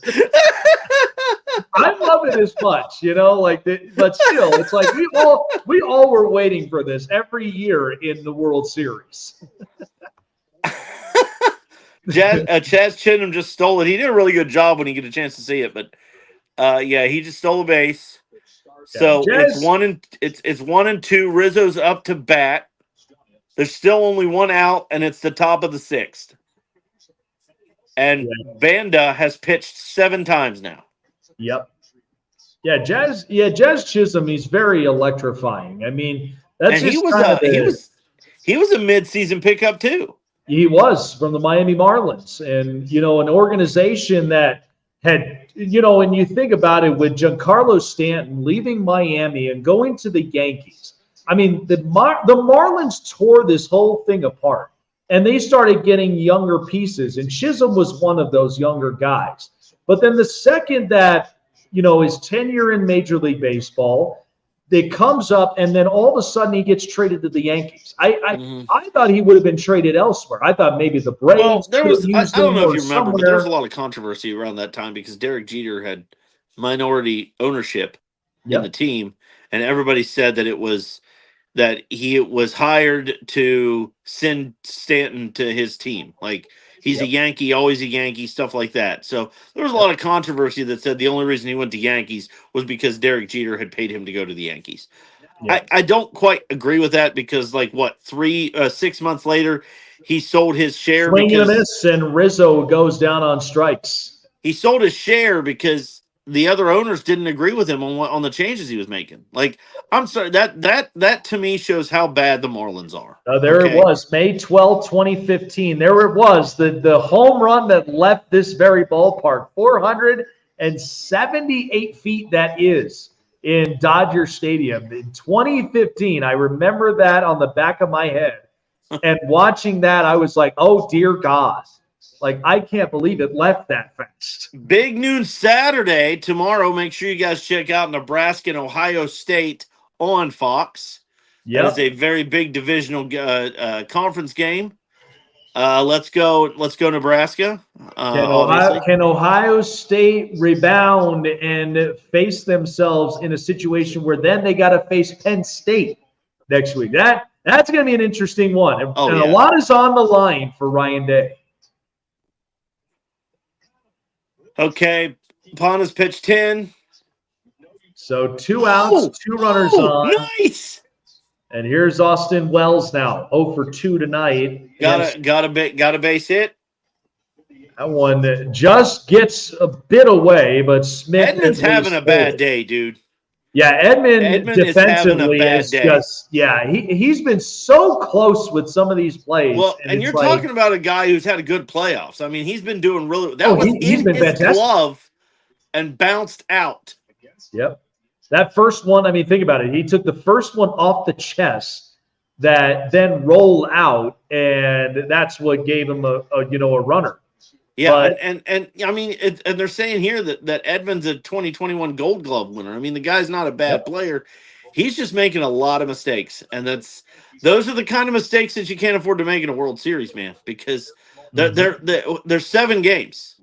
After that, there's no more. Like, every game counts. It for the season. Every game is important, and when you make mistakes like that's costly for later. It may not. It's kind of like a missing an extra point or a field goal. Like that is something you're going to need later, and you basically gave them a chance on base.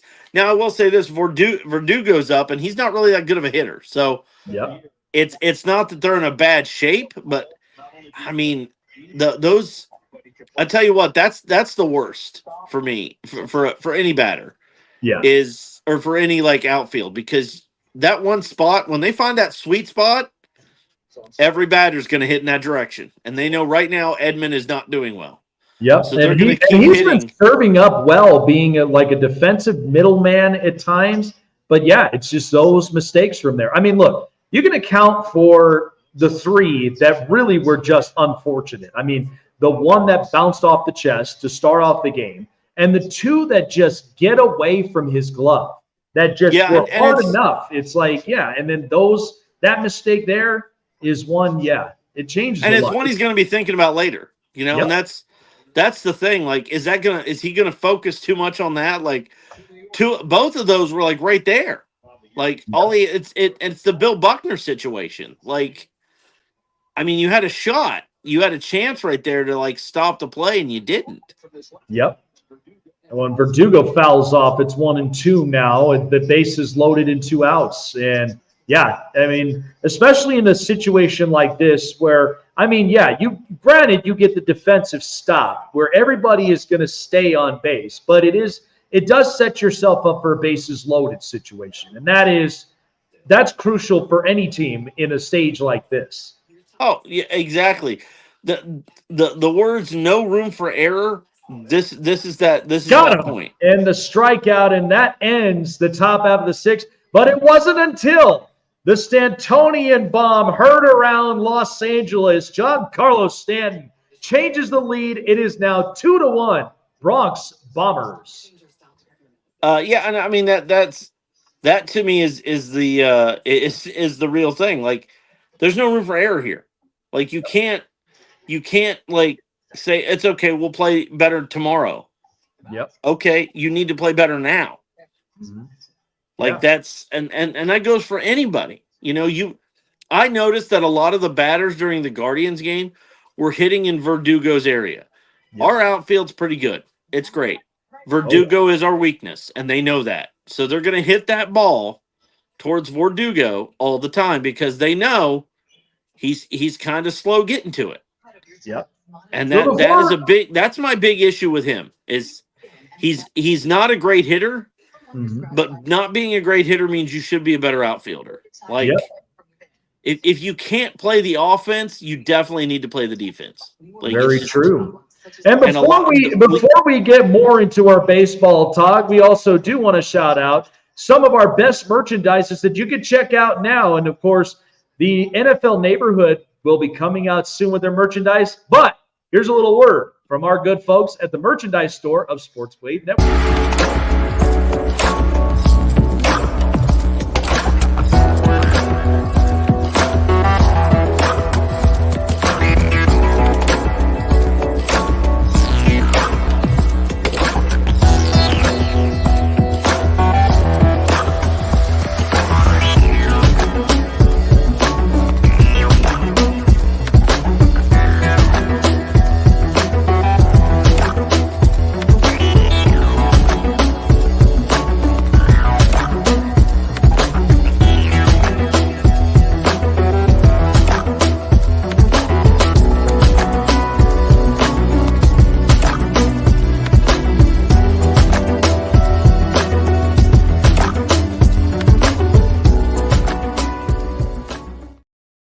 All of your favorite shows, all of your favorite exclusive merchandise is all in one place when you go to sportswavenetwork.com. Hey, Jake, I'm going to need you to send me one of those Sports Wave shirts there, man. Absolutely.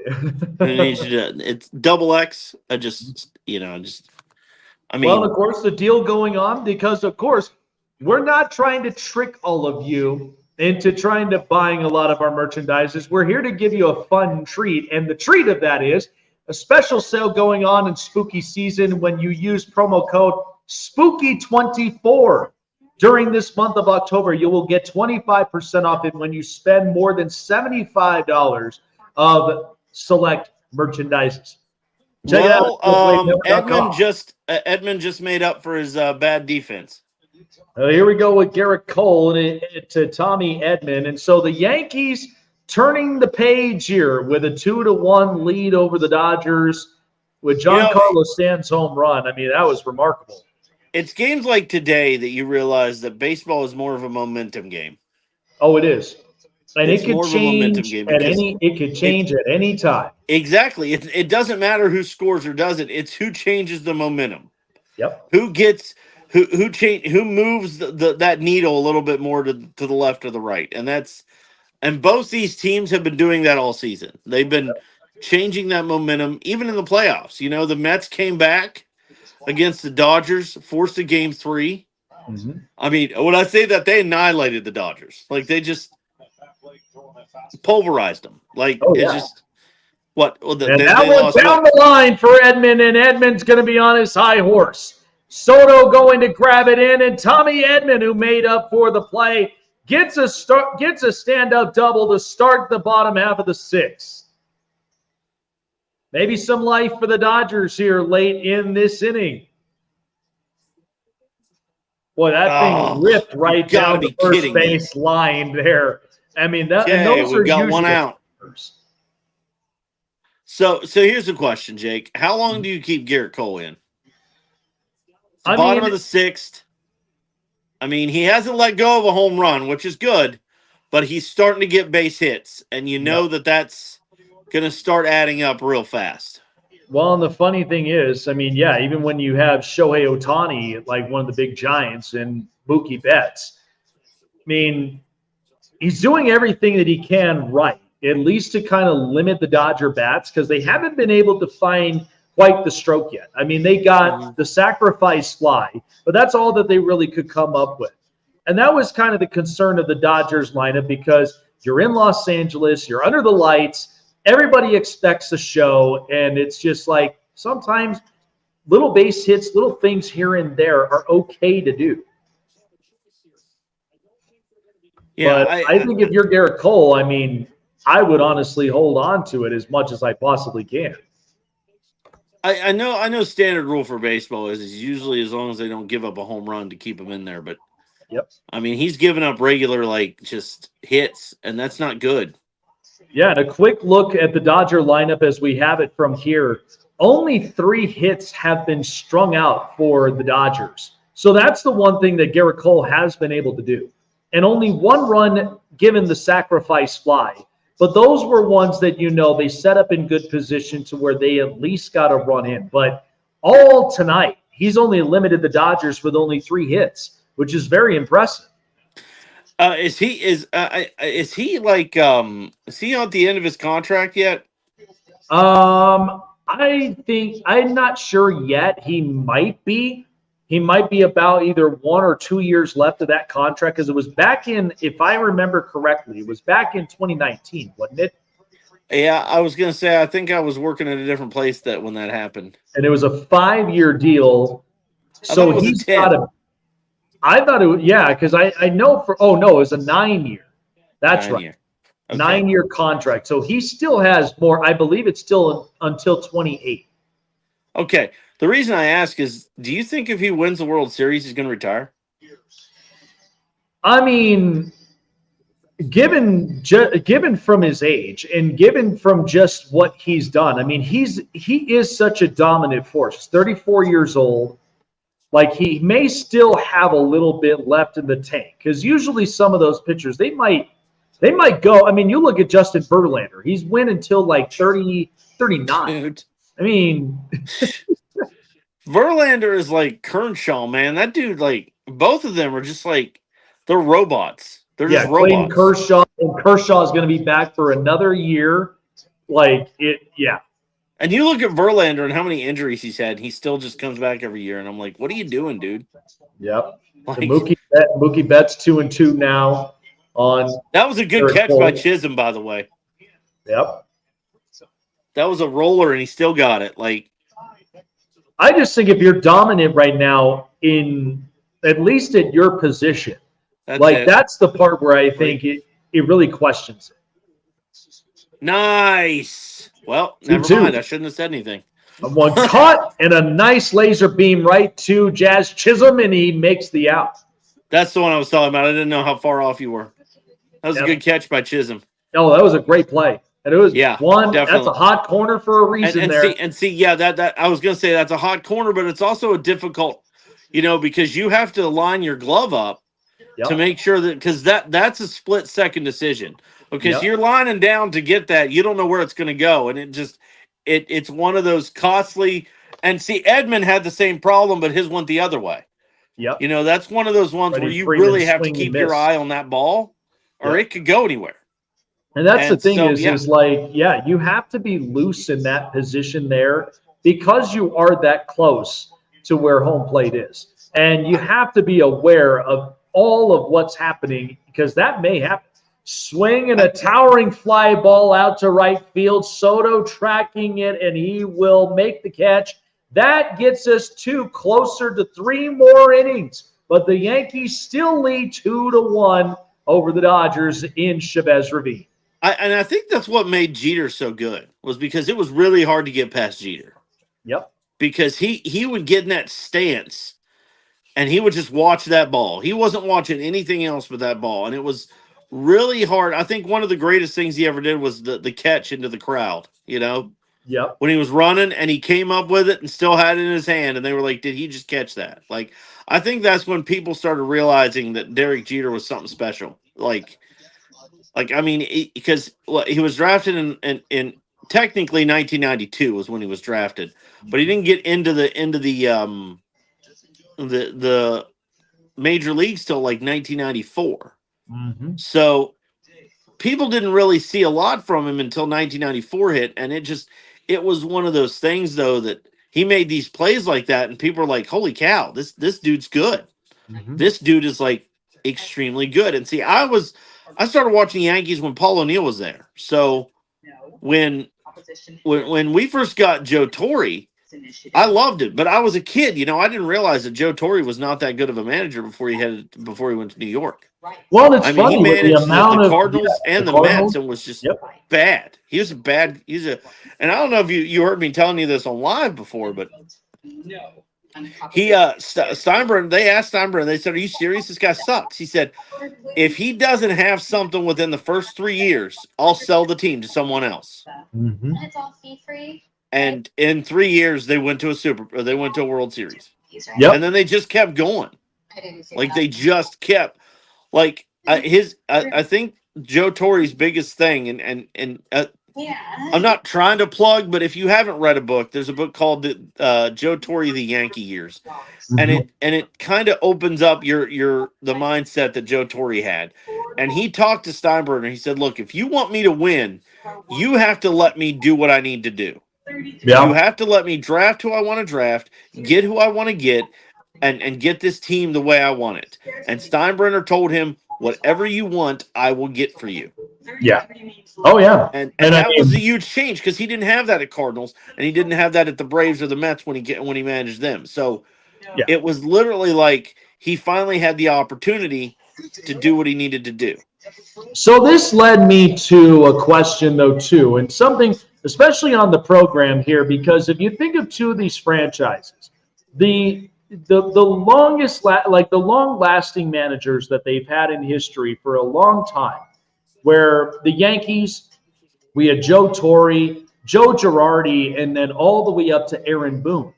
And then you have the Dodgers, who had Joe Torre at the time, and where they got Manny Ramirez. And, I grew up with all of these guys, with Chad Billingsley, Matt Kemp, Andre Ethier, from their days in Vegas in the AAA team before they got called up to the Dodgers.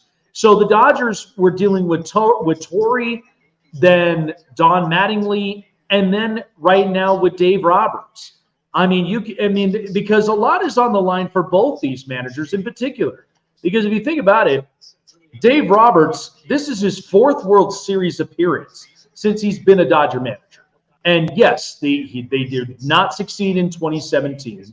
They didn't pull it off against that tough Red Sox team in 18.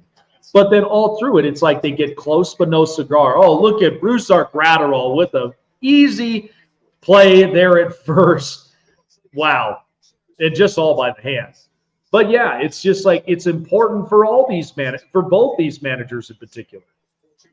I think it's more important for the Dodgers guy. I give a lot of at the beginning of the season, I got a lot of I wouldn't say hate, but criticism for Aaron Boone. And I'm not going to sit here and say that Aaron Boone's an amazing manager. But I was blaming literally the wrong person. My real beef should be with Brian Cashman. Because when you have Brian Cashman, who's been getting talent for this team for the past 25 years? Yep. And the last 15 he hasn't been able to keep said talent. Yep.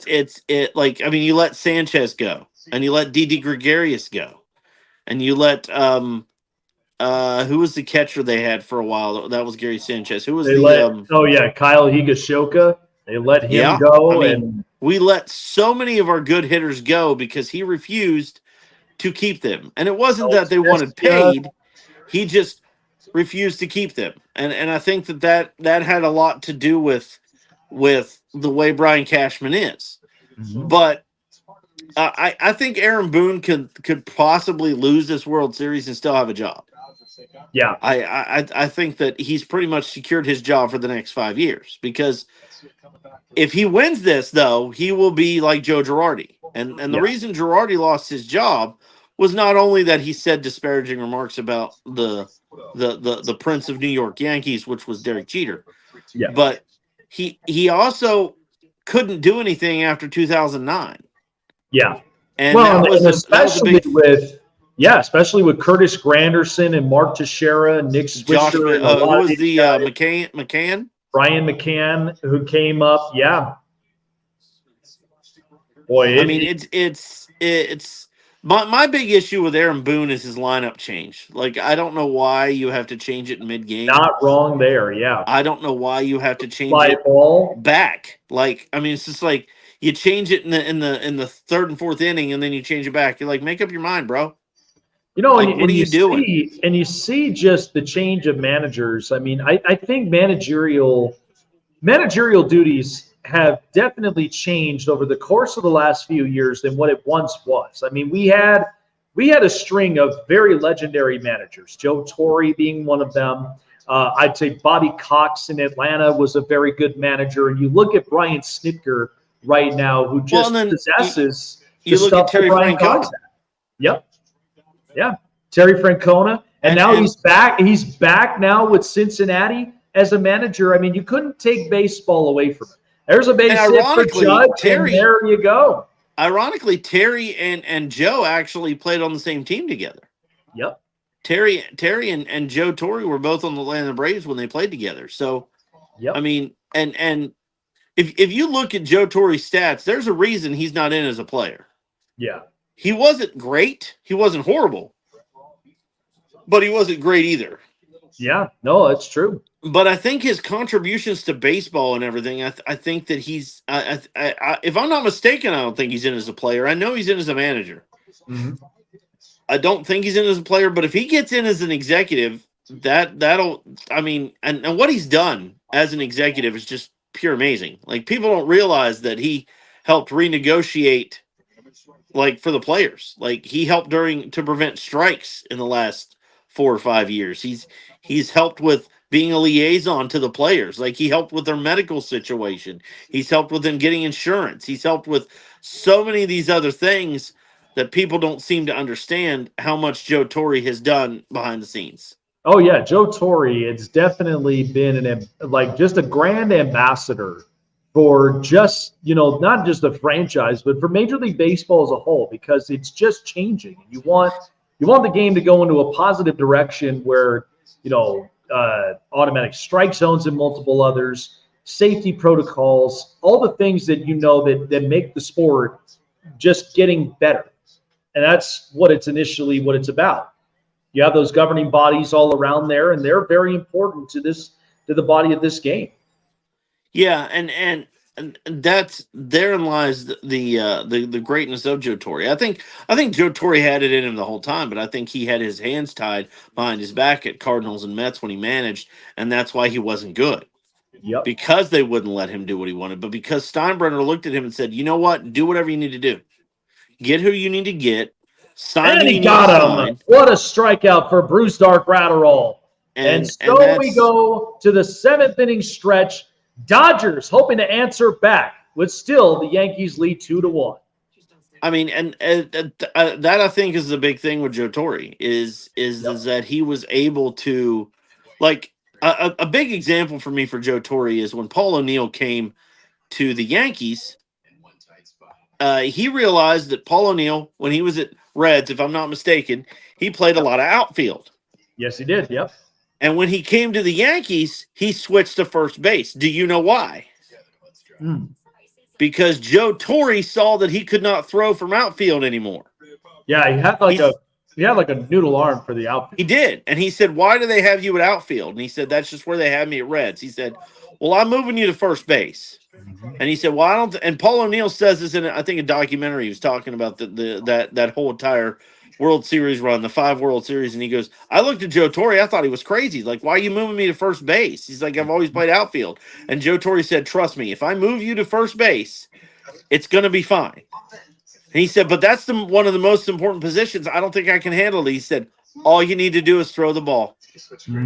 All you need to do is throw it. All you need to do is catch it. That's all you need to do." And he said, "Okay." And Paul O'Neill said, "I would have never won a World Series anywhere if Joe Torre hadn't noticed that my struggles with throwing the ball and move me to first base.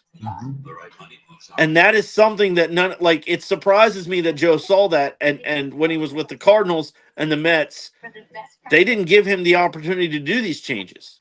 Yeah. Well, and you have to account for it. I mean, the Cardinals at a time, they were such a proud organization, and considering their history. And then even with the Mets, I mean, the Mets were an organization that you wouldn't expect such a long string of success with this franchise. But when they won, it was fun.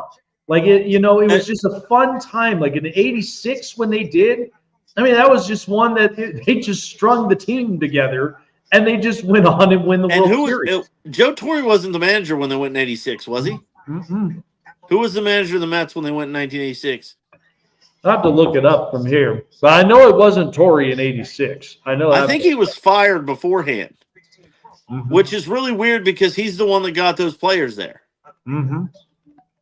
Also, while you're looking that up, do you know the biggest Davey Johnson? Who? That was Davey Johnson. Oh, wow. I haven't heard that name in years. Yep. Last time managing in Major League Baseball was with the Washington Nationals. Yep. See, that's another team that came out of nowhere when they went to the World Series. They were like, people were like, really? Yep. Okay. And the guy to lead the helm, the youngster Juan Soto, who is now back in the World Series again, and this time in bigger expectations. So Garrett Cole, 6+ innings he's already thrown, and he's got Teoscar Hernandez to start the 7th inning stretch in the bottom half of the 7th. So yeah, Garrett Cole, he's still throwing 98 miles per hour. Yeah, he's still throwing 98 miles per hour. He's on his 85th pitch.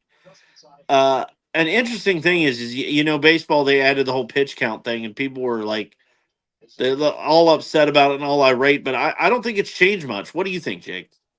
Yeah, I mean, I do think that there's been mixed emotions with it for quite a while, but I mean, at the end of the day, it's not perfect, and so eventually, like the zone itself will change, because I just think we have the modern day technology to make it happen, but I don't think you take away the morality of the game, because that's what the umpires have always been there for. And you watch them get into screaming matches with players and managers. So you take away the morale of the game, I mean, it changes everything. But I think you have the smart technology to make it happen. You mentioned the managers yelling at the the umpires. That reminds me a lot of the old school 2000, 90s, old 90s Lou coaches. Piniella days where he would be. Dude, you had Lou Piniella, but then you had Bobby Cox, man. Oh, yeah. Bobby Cox was not one to mess with. Dude, Bobby Cox would yell over everything. It got to the point that umpires. There was a couple seasons where umpires were afraid to call things. They were like, I don't want to call things on. He's going to come over here and kick dirt in my face and yell at me. Like, I mean, you even got to go back. He for a while had the record for most ejections in a season with 12. Yep. I mean, Aaron Boone's number 2 this year with 8. Oh yeah, and one that didn't even account for him. That was just someone heckling out in the stands. Oh, and he got pissed. He got so mad. I was like, dude. Oh boy. Like, you can't let them heckle you like that, man. Like, yeah. But I remember another one, Bobby Valentine, dude. Mm-hmm. Bobby Valentine, another one that played in the time with. That one, Teoscar Hernandez gets a base hit, and the Dodgers get something started here in the 7th. See, Bobby Valentine was one of those, again, players that played with Joe Torre and Terry Francona and Lou Piniella. Like, a lot of those old school players that became managers were just high strung, man. They were just, I mean, they just they would yell at everything. Well, but the one guy that never did was Joe Torre. Well, look at the one too, who also was one that you really didn't want to piss off, was Earl Weaver. I mean, you hear his voice, and when he's screaming up at you, and you're like, I think one of the best games that I saw Bobby Valentine flip his shit was during a Yankees Red Sox game. And there we go, Aaron Boone. Bobby was the manager, and they called Derek Jeter on base. Yep. And he was clearly out. I mean, I even said he was out. I was like, nah, he's out. And Bobby flipped his shit. Okay? And that's it. That is So it for the night for Garrett Cole. What an amazing job he's done for the Yankees thus far. Amazing. Did And a great hoping job. now they keep the lead intact, 2-1 in the bottom of the 7th. And Bobby was mad first. Okay, so they tell him, they say, go sit in the dugout. So Josh or Beckett was the pitcher. Yep. Okay, Beckett's like, look, go stand in the dugout. I'll handle it. So Derek Jeter gets a leadoff, okay, of the first base. He steals second. He's out the second time, Jake, and they call it safe, and Beckett flips his shit. Beckett's like, what do you mean? What do you mean he's out? And I'm like, no, he's not. Bobby comes out, okay, so they eject Beckett. And Beckett's flipping them off as he's heading to the dugout. Bobby's trying to plead his case. They eject Bobby out of the thing. Crawford comes out of nowhere. He starts yelling at the umpire. Crawford gets ejected out of the game. They got 3 guys ejected at once. I was like, wow. God. And now it's just like it now just becomes circus at the end. Oh, it does. When but those were the fun games to watch. When Bobby Cox got mad and he started saying stuff, you're like, oh, he's gonna get kicked. Oh, he's gonna get kicked. Oh, yeah. Okay, so Yankees are starting Clay Holmes. Not a fan of Clay Holmes. I think he's had an okay season. He hasn't been really good in the playoffs, but you could probably look up his stats there, Jake, if you want to. But I have not been a big fan of Holmes in the playoffs thus far. He's the one that gave Fry his 2-run homer to clinch the game. So I may be overcritical of Holmes, but I'm just not a big fan of his. Yeah, Clay Holmes, to his history, has not quite found really the stride yet. And he has been somebody with a rough postseason thus far. But this is the test, though, for the Yankees, because they've got it's not good right now. They've got a very good starting pitching, but that is the part where if you are the Dodgers and you got to hold on as much as you can. So Clay Holmes, 7 2/3 innings, 2 hits, 3 earned runs, 6 Ks and 3 walks this postseason, and facing Max Muncy. Oh, they gave that to him and barely hit him. What a little soft ass, whatever. But that is one that, Clay Holmes not quite. I'm sorry, but Clay Holmes just had his second pitch, and I hate to be a spoiler, but he hit the batter. Oh yeah. So now they're already talking to him. I'm like, why'd you put him in? Why'd you put Holmes in if you already have to talk to him? We have Miller. We have what, Katie? There's so many other pitchers we could be putting in. Why are you putting Holmes in? This isn't making anything better. Oh yeah. It's not bringing his confidence up at all. All it's doing now, and you got 2 runners on with nobody out. And it's not really doing any help, because now it's now kind of getting you into a frantic spot, and that's what's hard about that. And I would say this. Right on the floor. during the Cleveland series, pitching is what cost us games. Yep. If it wasn't for Stanton and Soto and Judge, we wouldn't have won against Cleveland. But I think that's kind of the takeaway, because if you look at it, I mean, the Dodgers have been decimated with starting rotation health, whereas the Yankees, they have a bit of that. But the only difference is that the Dodgers have been utilized. They've used 40 different pitchers all throughout the postseason, which is one of the crazy facts. And it's like, you think about it, if the Dodgers really last this long against the Yankees and they come up late, that bullpen can be a big difference, at least late in these innings. And as I said, I like Miller. I like Hill. I think both of them are solid pitchers. I don't know if I'm pronouncing it right, Katie or Kahi. Yep. He's a real, I mean, he's not Rivera. Yeah. But I'd put him at pretty close. I am really upset that we got rid of Betances, because I thought Betances was a hell of a reliever. Yeah, Dylan Betances. Yeah, I thought he was young another one of those players that I was really mad that Cashman let walk. Like I was it's Betances though, dude. Just to find him back in New York in a Met uniform. Yeah, oh yeah, and I mean he did well for him. You know what? I'm surprised we didn't go after Chapman again. Like, because he's still solid. He's still a solid closer. Mm-hmm. I mean, we didn't go after any closers at free agency or even during like the trade deadline, and that was a big thing for me because Rivera is hard to replace. Yeah. Okay, well, so they're bringing on Canale. Mm-hmm. They're already Conley, got Canale in the practice bullpen. Like, why'd you even bring Holmes out? Like, this is the kind of stuff that really irritates me about Boone. Yep. If you weren't going to play Holmes, we'll set the pop up here in the why'd you put him in? Hope they will get it. Like, now you have to waste Katie. You have to waste Katie now because Holmes screwed up. When you could have brought in Miller or Hill to clean up the mess. Now you have to waste Katie, who's good for at least 2-3 innings. That's the other problem. After Cole or after Rodin, they start doing it like pitcher by committee and just bringing in one pitcher. I'm like, why are we doing this? Yeah, like Garrett Cole and Carlos Rodon, and then you bring in Tommy Conley. Now it's like, there's just and that's what really gets tested about some of those managers because you have a roster there.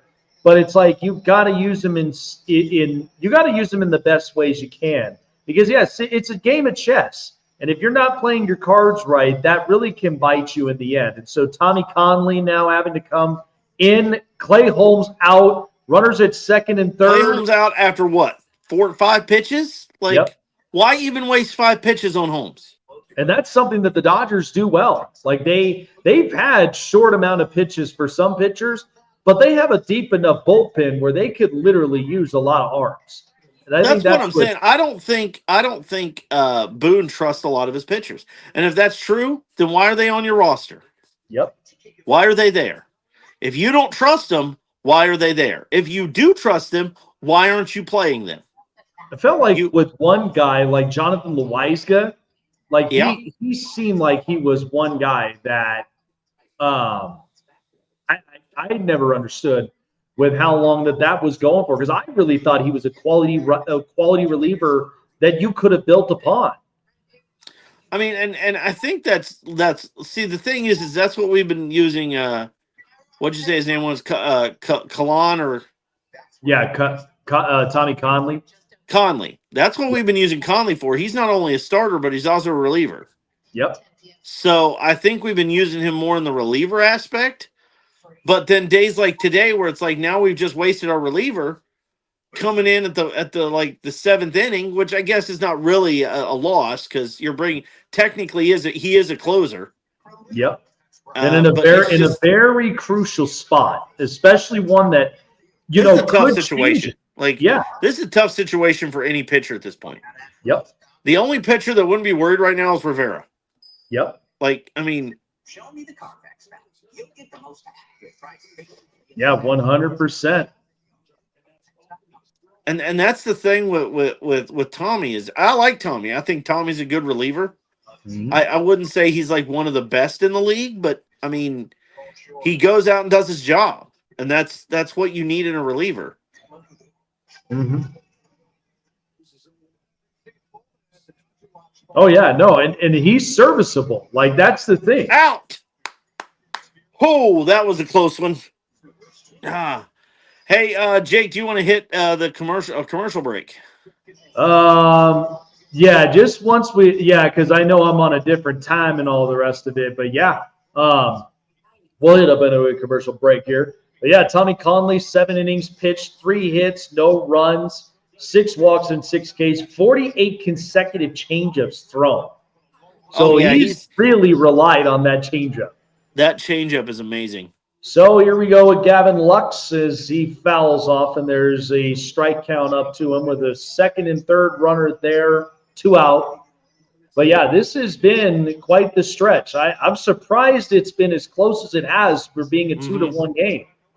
But not a bad way to start a World Series that I see this thing go in the distance.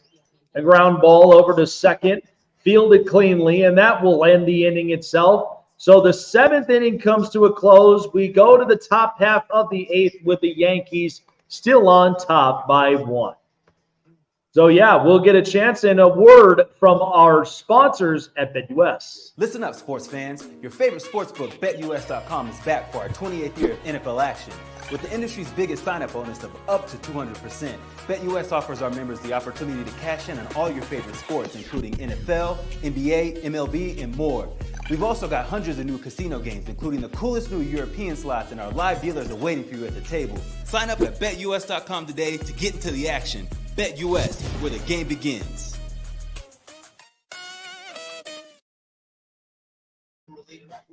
So a chance, too, for you guys to check out a couple shows and to see more of me here. Here's a show to check out here on Sports Wave Network. Looking for a show with the best takes and opinions? Want a show with the best coverage around the world of sports? Jam-packed with an all-star interview lineup?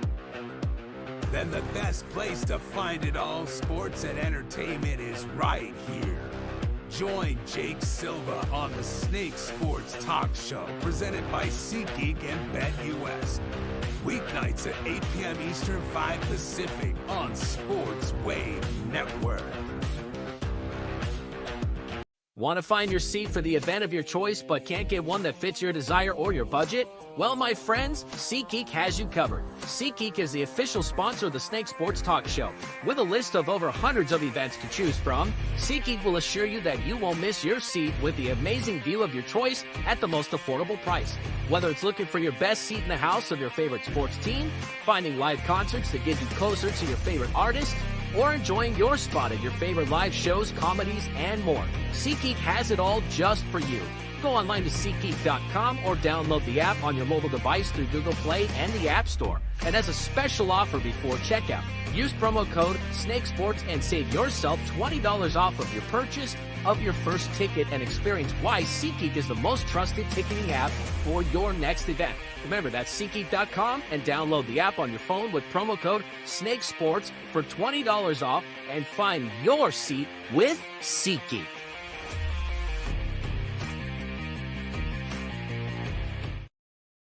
Finding the best seat in the house for your next event, whether that is getting closer to your favorite sports team or your favorite live artist and more, go mySeatGeek.com using promo code SNAKESPORTS for $20 off. I know I'm going to be there on Sunday in Mile High watching the Broncos and Panthers game. I'm getting a close eye on Bryce Young because that's going to be an interesting one, him coming back after being back. It was interesting to find out what happened with Andy Dalton. That was a kind of scary situation. Yeah, a very scary situation, but a good deal, though, of the fact that the family is safe and they're okay. But it was a thumb injury, though, at the end of it that Andy Dalton had to take the resting time. And Panthers fans out there are already like, great. But I think if we see some sort of change in Bryce Young, I think that'll prove that he's been learning from Andy. So that gives him a chance to slow down and really kind of just get back. I think he's trying to do too much, and I think that's what's causing the issue. I think he's, other quarterbacks, you got like C.J. Stroud, and you got Joe Burrow, and you got Justin Herbert. They do the same thing, but they know how to do it. They know how to do so much in the pocket that they're not worried about it. Bryce Young is trying to do that. He's trying to do too much in the pocket, but he doesn't have the weapons and the offensive line to protect him so he can do all that stuff. So I think it'll be a different game for him. No, 100%. Yeah, it'll be interesting to see it all in person. But meanwhile, with Alex Vesia, who's been a heart and soul of this Dodger bullpen, who's been around for a couple of years and a couple of seasons, has been a big reason for this Dodger bullpen. Swung on and missed, and Chisholm is struck out swinging. They just showed the logo of number 34 for the Dodgers. Just passed away this weekend. What's his name, Jake? And can you tell us a little bit about it? Yep. Fernando Valenzuela, and a guy that the last time the Dodgers fully won it, and we'll get a quick word here is tomorrow night we've got our starters. Carlos Rodon will get the nod for the Yankees, and then it's Yoshinobu Yamamoto, the rookie right-handed Japanese player, will be pitching for the Dodgers. It'll be an interesting one in Game 2 here in L.A.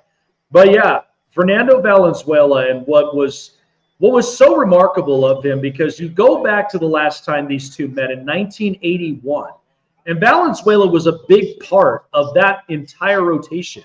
And you got to think about it. Fernando Mania was a big deal in Chavez Ravine, and just one of the greatest lefties, a guy that had the most complete games in Dodgers history, because he had a time where he won 20-plus games and completed almost about he nearly completed all of them.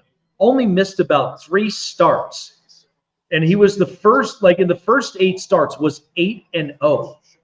And that was what was incredible about Fernando Valenzuela and what he meant to the Dodgers organization, what he meant to the Latino community all around in Los Angeles, is one that has painted such a beautiful picture and will never be forgotten in many, many of diehard Dodger fans' hearts.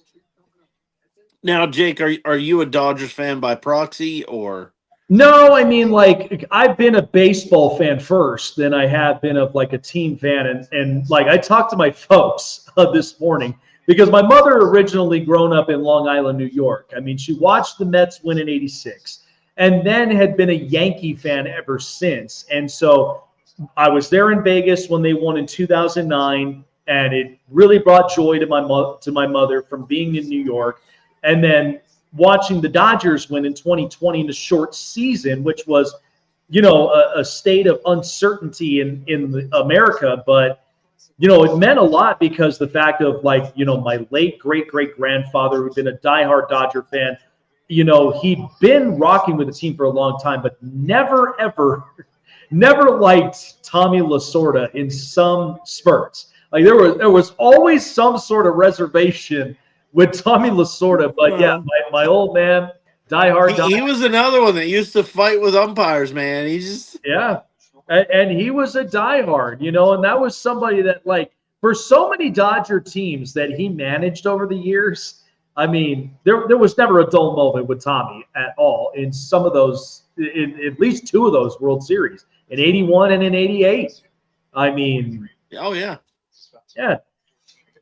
The most iconic thing is but especially with these 2 organizations. I mean, you think about the way it was years ago, where they were just both neighbors. You could go down the street. Oh yeah, from Bronx to Brooklyn. I was explaining that to somebody today. I said it people wanted a Subway Series, and it kind of is. Mm-hmm. Because you go back to the '60s, mm-hmm. and you go back to the '50s. That's who it was. You had Duke Snyder. Yep. You had Mickey Mantle, and they were always going at it. Because they were right down the street. Yep. And I don't know if you heard this or not. I did a live the other day talking about it, and people don't realize that the colors for the Mets are actually from the old Brooklyn Dodgers. See, what they did was they brought the NY from the San Francisco Giants. Mm-hmm. They brought that NY, brought it over to New York, and kept that orange to pay homage to the old New York Giants baseball team, or the San Francisco Giants baseball team. They brought that logo over, and they kept that royal blue to pay homage to the old Brooklyn Dodgers.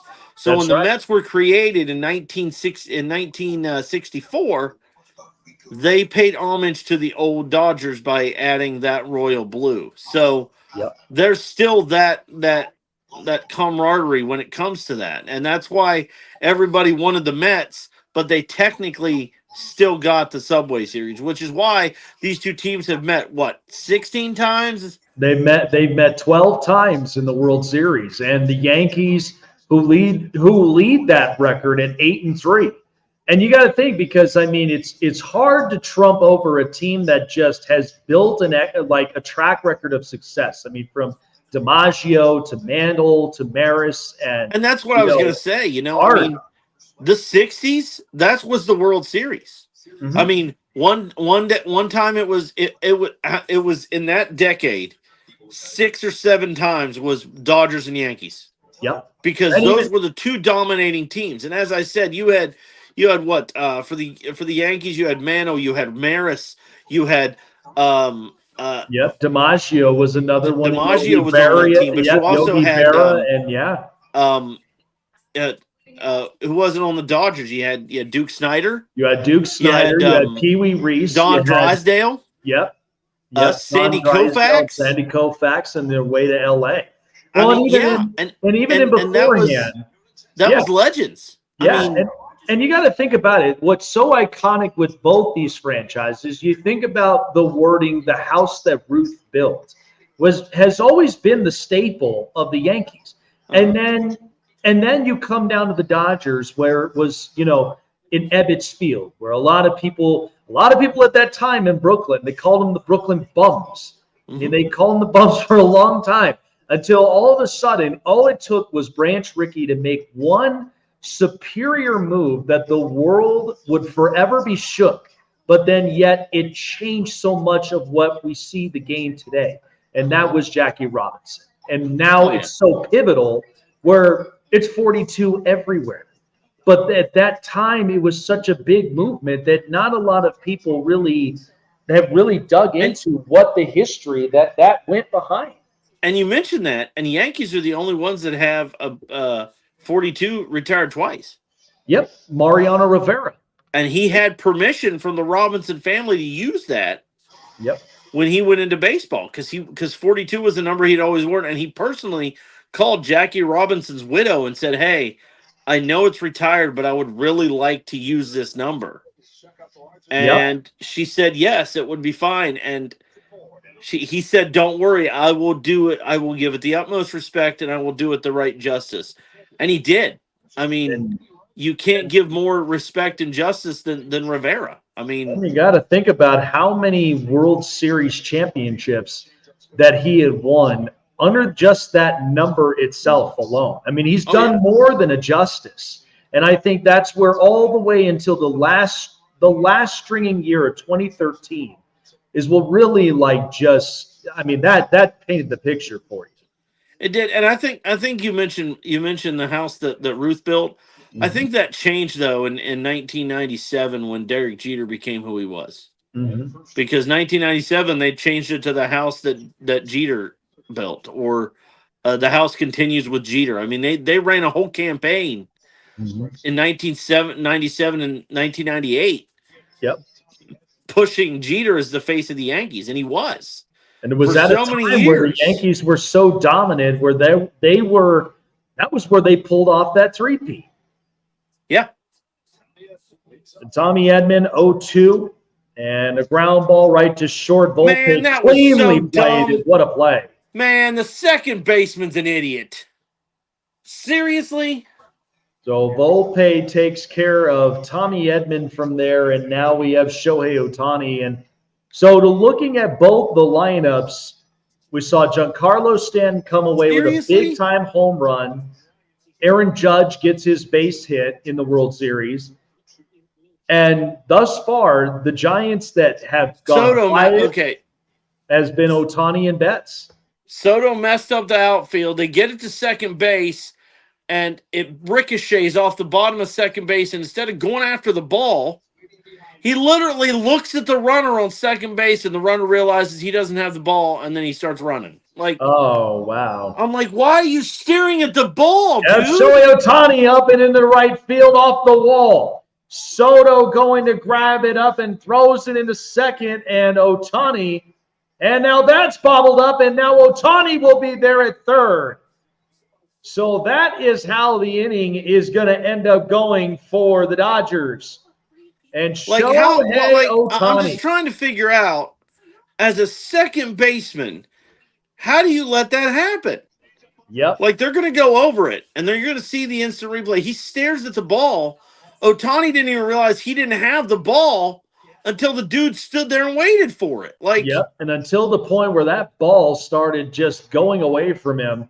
But that, I mean, looking at Ohtani's hit off the wall, And right there, Gleyber Torres, that is definitely a mistake from there you can't afford to have.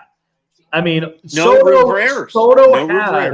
Soto did have a little trouble trying to get that ball out of his hand.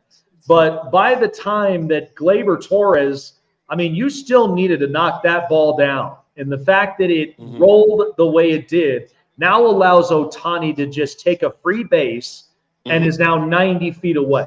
Yeah. So now Conley now has to do extra work. Yep. Well, and it might actually look like Tommy Conley is going to be coming out. So now they're going to go right into the pen, and this is where it gets interesting. Okay, so now they need to put in Hill because Hill's that side armor. Yep. So how about that? Shohei Ohtani, finally his first hit in the World Series. And boy, was it a hit. Was it a big one?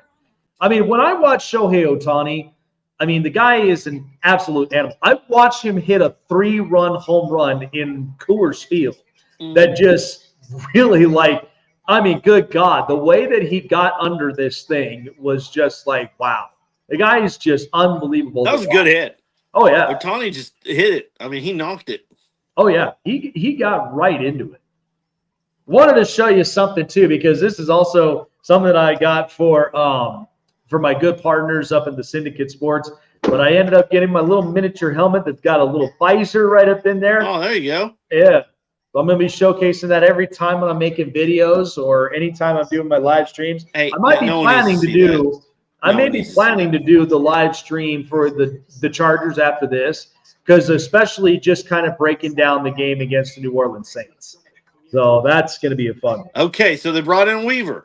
Weaver's not bad. I like Weaver. Luke Weaver has looked very good.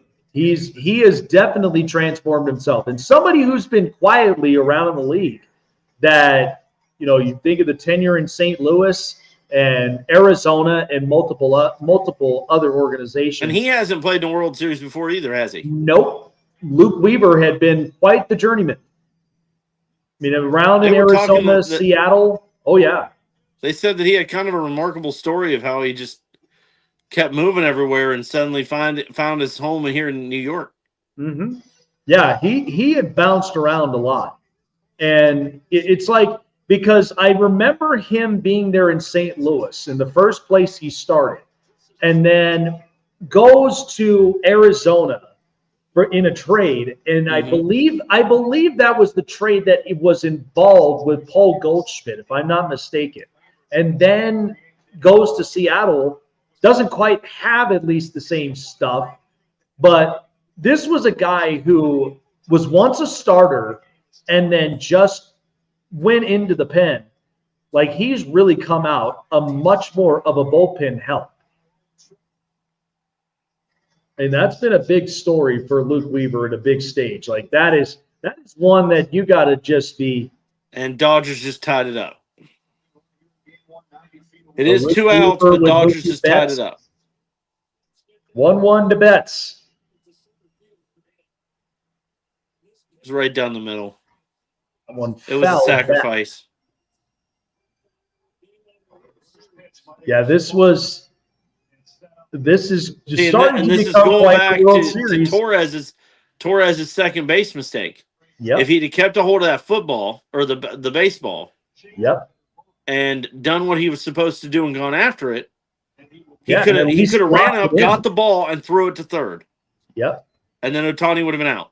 At least just block it. At least do something up on it. And now Mookie Betts into center field. That is going to be caught by Judge. And another sacrifice fly. And the Dodgers are back in this game and tie it at 2 apiece. Boy, the Dodgers just don't quit. Okay, that's the end of the inning. It is 2-2. For as much as we've seen like the Dodgers bats go quiet, they certainly don't give up. Like they don't quit. They don't. They're a team that pushes. They push the limits. They push what they need to do, and they'll keep doing it. And that's what makes them a hard team. Yep. It's not that they have the pitching or the defense or the offense. It's that no matter what, they're going to keep pushing. Now I heard a lot about that from like the Indians fans, like that was my big problem with Ron Darling, honestly, he never gave credit to the Yankees. He kept like pushing the whole Guardians. Well, Guardians get back to the corner and Guardians this and Guardians that. I'm like, darling, you're not supposed to be a fan of the teams. But he kept pushing the Guardians thing over and over and over again. And I think that was one of the reasons why I did not like Ron Darling. And to come to think of it, he always does that. He's always been a Yankees hater. He's always been that. Like, he'll never go out and say it, but he very rarely compliments Yankees players. He very rarely goes out of his way to mention anything nice about the Yankees. He's just. I've never been a big fan of Darling, and he's been on TBS shortly, but he used to be, I think, on ESPN. Yeah, and I couldn't stand him then either. Well, and Ron Darling, I mean, he worked out really good with the Mets TV broadcasts at SNY. Oh yeah, that's why he doesn't like the Yankees. Even with Keith Hernandez, him and Keith Hernandez have been really, really good. Yeah, and that's why he doesn't like the Yankees, because he was with the Mets for a long time. Yep. And it shows, because he never really praises anything the Yankees do. Even after Stanton hit the home run, he was like, "Well, yeah, that was a good home run, but we all know what happens when the Guardians get pushed up against the wall about things, man." This is, and I'm like, what? Yep. Like, it's the bottom of the ninth, bro. That's just always been my problem with Ron Darling. It's just, even when he was at ESPN, I was like, now I do tell you who I do miss, John Kruk. Oh, John Kruk is another one that I thought was really, really good. Oh, he was. He still does Phillies. He does Phillies radio.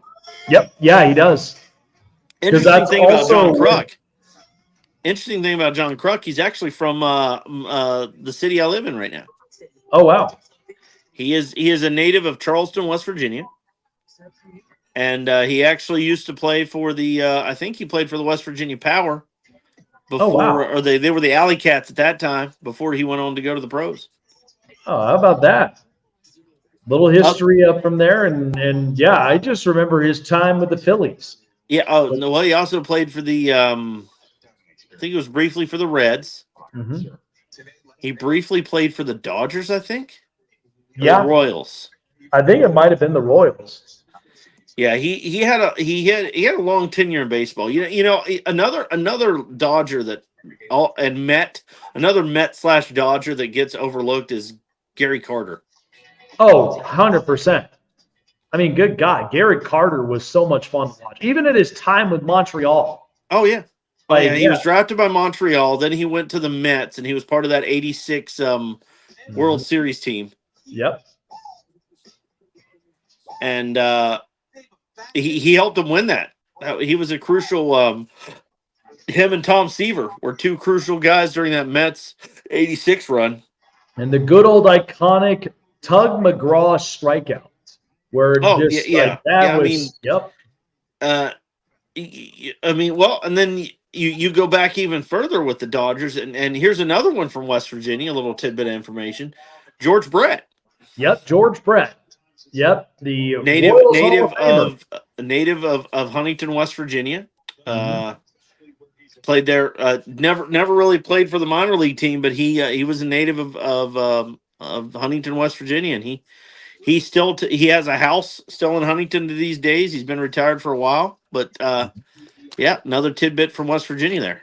And certainly well loved in Kansas City for the longest time he'd been a part of the organization and winning a World Series in '85.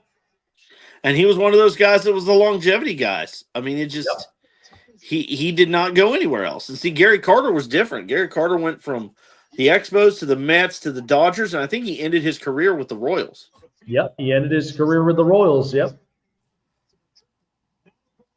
Yeah, there was exactly that play they replayed again with Gleyber Torres, and yeah, those are the costly mistakes that now just makes a game much more interesting. And so Michael Kopech against Alex Verdugo gets a strike here, but now I mean you're you're Gleyber Torres. I mean, you make that mistake out in the field, you better hope you got something in the tank in the bat that's really going to change this up.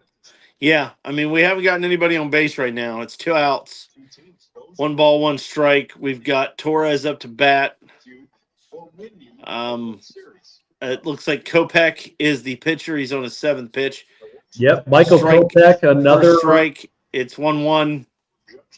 Yep, Kopech, who has been quite the impressive acquisition, and coming from an organization like the Chicago White Sox, who just have been such an atrocious organization all this season. But yeah, Kopech has really served himself well with this Dodger bullpen. But I mean, a guy that really showed a 2 lot balls, of 1 promise even strike. as a prospect. Yeah, and well, see, that's the thing with Torres. You know, Gleyber was one of those guys that we brought up from the farm team. Yep. You know, he's been here ever since. Like, we did everything to keep him, and I think that is the longevity thing that we've been talking about. Yeah, No way. Michael Kopech, who came home run by Torres. Oh man, wait a minute. Yeah, Gleyber Torres 1 for 4 with a single in the 3rd, 293 with a home run and 5 RBIs in this postseason. And that one swung on and missed. Interference. And now 1-1 the count. Oh, a fan caught the ball.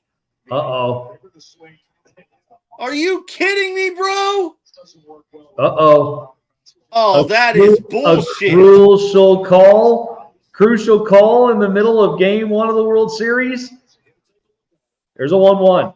That one down low, 2-1. Why do fans do this shit? Like, it's seriously, like, you would have thought after the Chicago thing, and now he's being escorted out. They're telling him to leave. Uh-oh. There's the 2-1. That one swung on and drilled into left field, and this one is going to be out for a home run. And it's caught by a fan, and the umpires, they knew it right off the bat. And so an interference there, Chad Fairchild, by the way. So go ahead and explain to the audience how this interference thing works. Okay, so how this interference works. Like, that ball does not cross the plane. So there's a line that's there on the fencing. You don't see it, but if that ball does not cross the plane, that's where interference begins to happen. So if you are a fan and you're extending your hands out there and you just so happen to get the ball out there, then that's where it becomes an interference. It changes everything. Now, luckily, I mean, the Yankees didn't lose at least a runner. They do put him at second base because they were going to roll this thing a double. Had it not been caught by the fan, it would have ricocheted off the wall, and we would have seen a double. But because it did that now will be ruled as a stand-up double there. And if you notice, the fan was escorted out. Yep, the fan. That's where now disciplinary actions happen. You get escorted. Now, maybe Jake, is he banned from all Dodgers games, or? I don't think it would be. I don't think it would be as severe. I think it would be. I think it would just be for that game. Okay, so I don't know why. Okay, so we're here. Judge is up. Okay, Blake Trinan warming up in the bullpen. It looks like they just intentionally walked somebody. Yep. Because now they have 2 on base. I don't know why they would have done that. It's going to come up in a minute. So at least, with Gleyber Torres, I mean, now, they made that call. They made that rule now where he's now just the runner at second. You got Juan Soto right behind him. They walked Soto. It seems they walked Soto. And you know what? I mean, but this is what's hard about this Yankee lineup is you could go up and Gleyber got that started, and with a situation with 2 outs, now you're in the meat of the order where even if you walked Soto, you still have to have an answer for Judge and Stanton afterward. And yet Blake Trinan, but here's the other thing, Blake Trinan, who was warming up the bullpen, this is a guy who could clearly throw a lot of downward stuff. That's more induced ground balls. And I think that's what they're kind of looking for. They want something that is going to get Judge or Stanton to chase at, and it's going to end up on the ground. But it's hard for Judge and Stanton to do that. They only swing at the ones they're like 90% sure they're going to hit. So yep. Yeah, this is. So you don't know what the repercussions for the fan are. You think it's just one game, or? I would say it may be just for one game. I mean, if this was something where the activity was taken more than what the outcome was, then I would have considered that to be a ban.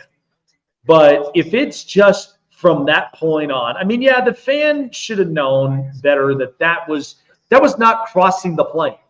Yeah.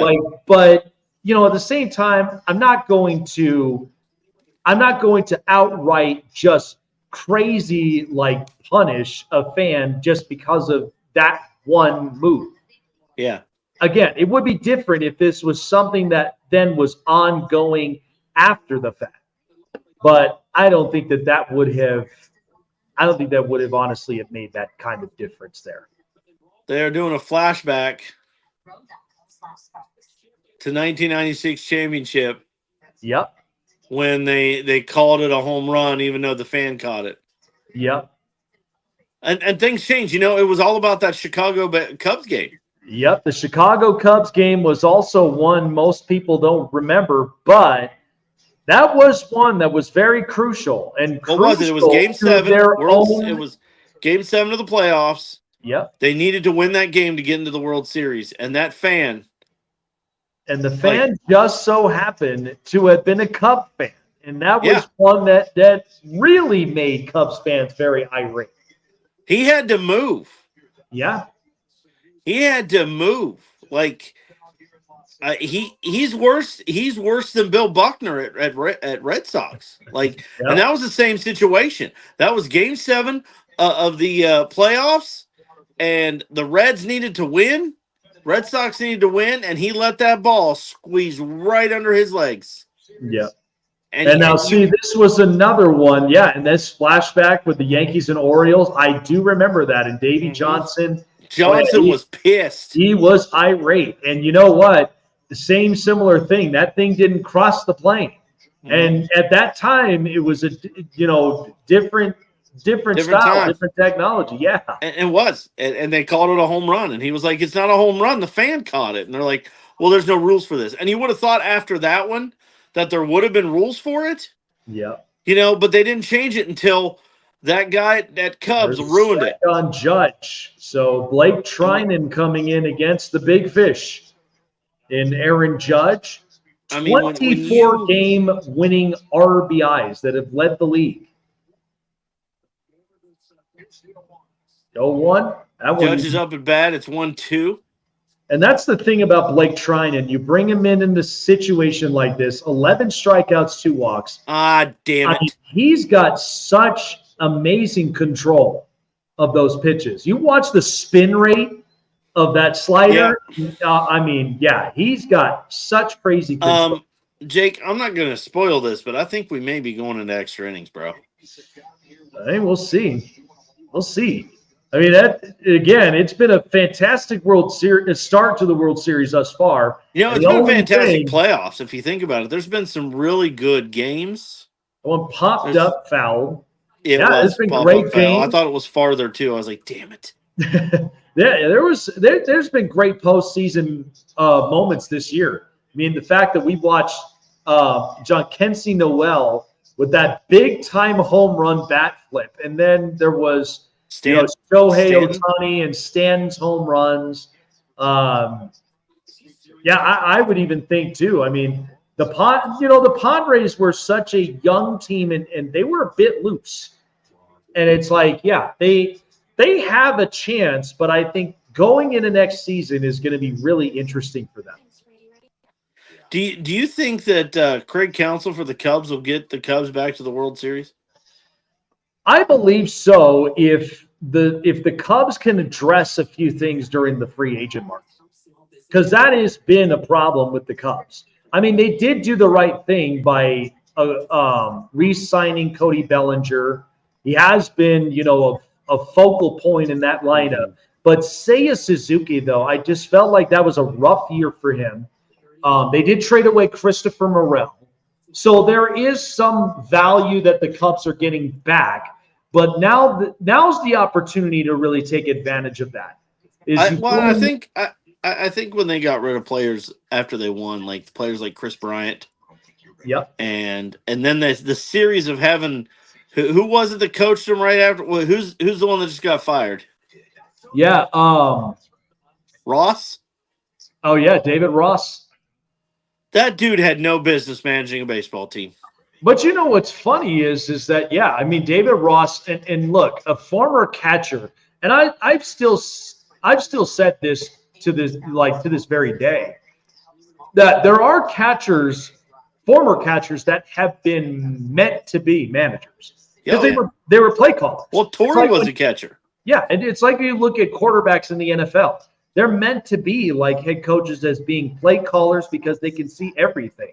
Catchers is almost similarly because they're the ones that are calling the pitches, and they're the ones that are kind of controlling the way the game is played.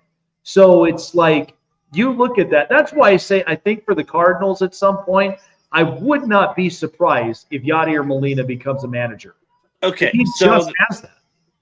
They kept Miller in, all right? So this is literally has to be an error-free inning. Yep. Yeah, this has to be zero mistakes in this inning because now your backs are against the wall. You're at a point on this lineup where you've already kind of gotten through at least some of the hefty spots. I mean, now you've got Teoscar Hernandez. So you got Hernandez, Muncy, and Kike there, which Kike has not been anybody that you would want to honestly take easily. Hernandez is up to bat, and it's 1-1. So reminding everybody, it is the bottom of the ninth. Yep. So Teoscar Hernandez stepping in. And, yep, they are keeping Luke Weaver up out there to try to finish the job. So Osvaldo Cabrera is now taking over duties. Now, is he related to Mookie?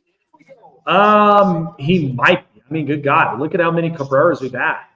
I mean, you talk about Cabrera that, and yeah.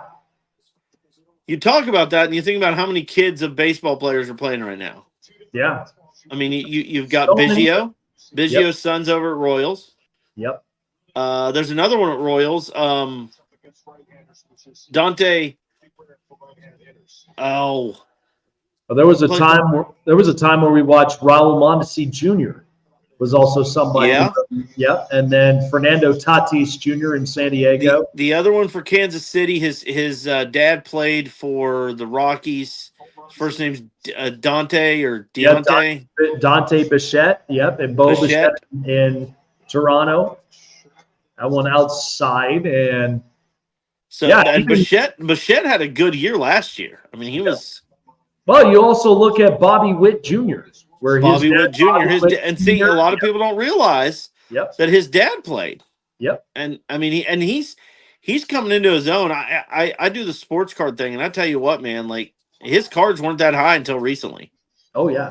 Once he started to find his stroke, I mean, the kid has been unbelievable. Well, Jeff Bagwell's son also plays. Yep. Jeff Bagwell's son. The other one that I've seen too in some spurts, we haven't seen him much in the major leagues, but Lenny Dykstra's kid. Yep. And he was, but last time I checked, he was playing for the Cardinals. Yeah. And you see him play, and then you're like, oh, they play a lot like their dads do. McCullers. Yep. The pitcher, McCullers, Lance. This one hit in the right field, and that's going to be playable for Soto. We're one out. McClutters, I think that's how you pronounce his name. Is he still the pitcher for one of the pitchers for the Astros? Lance McCullers. Yeah. Yeah. Lance his McCullers dad still is. Yep. His dad played. Yep. It was the last time that the Dodgers and Max Muncy walked it off in the World Series against the Red Sox in 2018. And talk about a huge finish from there. 7 for 18 lifetime against Luke Weaver with 3 home runs. And here's the pitch to him. There's a strike, 0-1. 3-1. Yeah, Max Muncy. Come on, Weaver. Don't walk him. When he gets a pitch to hit, I mean, the explosion off the bat is ridiculous. And that's one that Weaver has to be careful of. That you do not want to put it in the wheelhouse of a guy like Muncy to really kind of take that into his own hands. You know what I've noticed with a lot of these games in the playoffs is 2 outs isn't like it was in the 90s. 2 outs in the 90s, I mean, you were done. Yep. Now it's 2 outs and anything can happen. Oh, yeah. I mean, that's the beauty of baseball. And it's the beauty of postseason sports as a whole. Because it's either time in the NFL, it's a certain period in hockey, and yet you're in an inning and you have like 2 outings. That's the one thing that really can be challenging, and it could change the tables. So that's where a lot of teams, they have to maintain it. Yeah, and this is like the no room for errors thing. Like you literally every pitch, every ball. Like this is one of those moments that, I never played baseball, but I know friends of mine that and Muncy pops up. They're always telling their kid, focus, pay attention. You're not just standing out there to stand out there. You stand out there and you watch. Like, yep. Yeah, and it's important because at the same time. Oh, what a catch! Daggone. When you get a minute, Verdugo just had a huge catch. Yep. Wow. Yeah, man, that almost bounced out of his glove. So Kike Hernandez. Check that out, dude. That was a hell of a catch. Yeah. I hate the fact that we have a lag. Oh, I know. Well, just with the timing and everything, yeah. Well, I mean, you're in a different time zone. You're probably getting the streaming. Yeah. And that's where it's kind of like, because it may be about like 2 or 3 minutes behind, but either way, it's still kind of keeping the consistency with the live stream and such. So still giving the people what they want on it.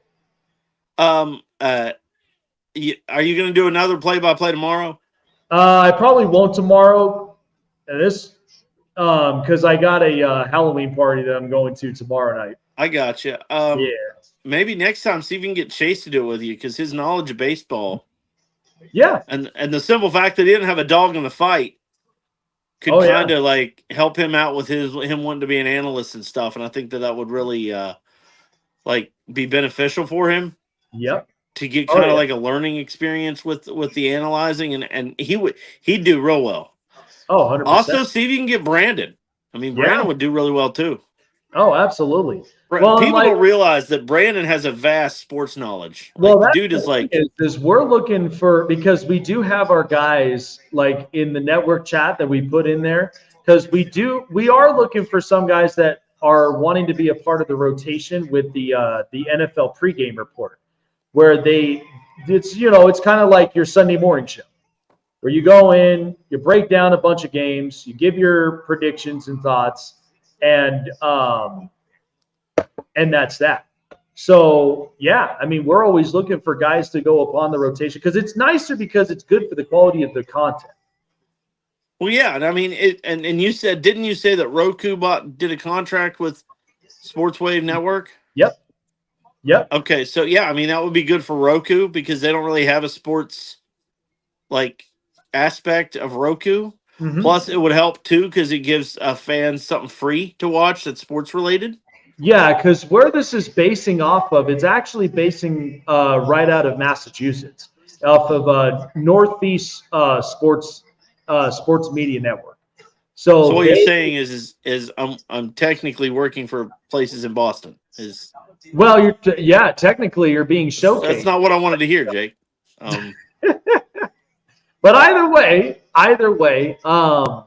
but no, exclusively, because again, I have my normal live streams that'll be up on here, but then I also have my exclusives that people can then see up on TikTok. And that's where I'm like, because I'm trying to really kind of finagle and figure out like just the how the TikTok works.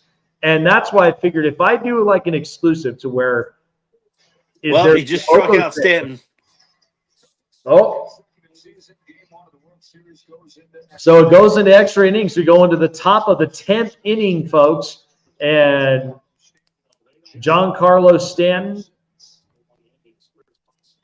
I mean,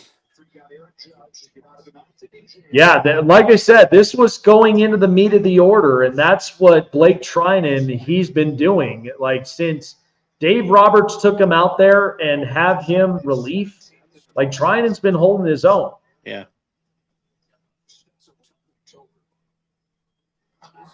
And a good pitch there. They got him to foul. Yeah, Blake Trinan, a guy that really not a lot of people knew too much of, but somebody who came in from a Nationals farm system at one point, was a part of the trade that sent him to the A's, and then went a couple places and found his home with the Dodgers. Oh, yeah. I mean, and there's so many of those players on teams right now. Did you see that catch by Verdugo, though? Not yet. I just got that strikeout from Stanton. So Stanton strikes out. Okay, we got Rizzo up. He's 1 for 4 today. Hit a single in the second. And then Jazz Chisholm. He just tried to get Chisholm out. Chisholm got on base. So God, the spin rate from Trinan is ridiculous. Like I'm telling you, dude, he has ridiculous grip on the baseball, and I don't know how in the hell his spin rate is that ridiculous. It looks like a video game. And there's a base hit for Chisholm, and Betts will race on over to cut that off and keeps Chisholm there at first. On my end, guys, Rizzo is up. It's 1-0. 1 ball, no strike. Still 1 out.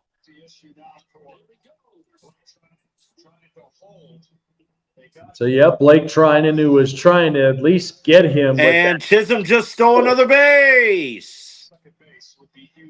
We need to have, like, music at that point. You know, like something. Like one of the background musics when they steal bases and all that. Yeah. That was a good steal because he put his hand on it and he kept his foot gliding so his hand and foot would still be on the base. Yep. Wow. Rizzo's up. That's 3. He's. I think Trinian is tired because that's his 3rd ball. Yeah, Blake Trinan, he might be worn up. So they're intentionally walking Rizzo. They have to get the runner out. In other words, they got to pick him off. Yeah, at least to force. Yankees are warming Cousins up in the bullpen. Yeah, I mean, that's what's going to be crucial for the Yankees is if you've got Jazz Chisholm on base, he's going to be that force that's going to end up stealing the bases, rattling the pitcher's cages, and really kind of force that pressure on their backs. So that's important. That's important if you've got that speedster guy that gets on base and he goes and takes it. That is added fuel for that team now to start getting the bats going. Okay, so to catch everyone up, they intentionally walked Rizzo. So there's 2 on base. There's only 1 out, and it's at the bottom of the 10th. Oh, man.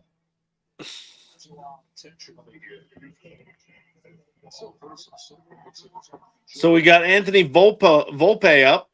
He's 0-3. 0 for 3 today, and he got intentionally walked in the 6th inning. Trinian is still at the mound. So Mark Trinian's had Pryor, 13 pitches. Yeah, Blake Trinan, 13 pitches. You got Volpe coming up. Mark Pryor, the pitching coach, former Chicago Cub.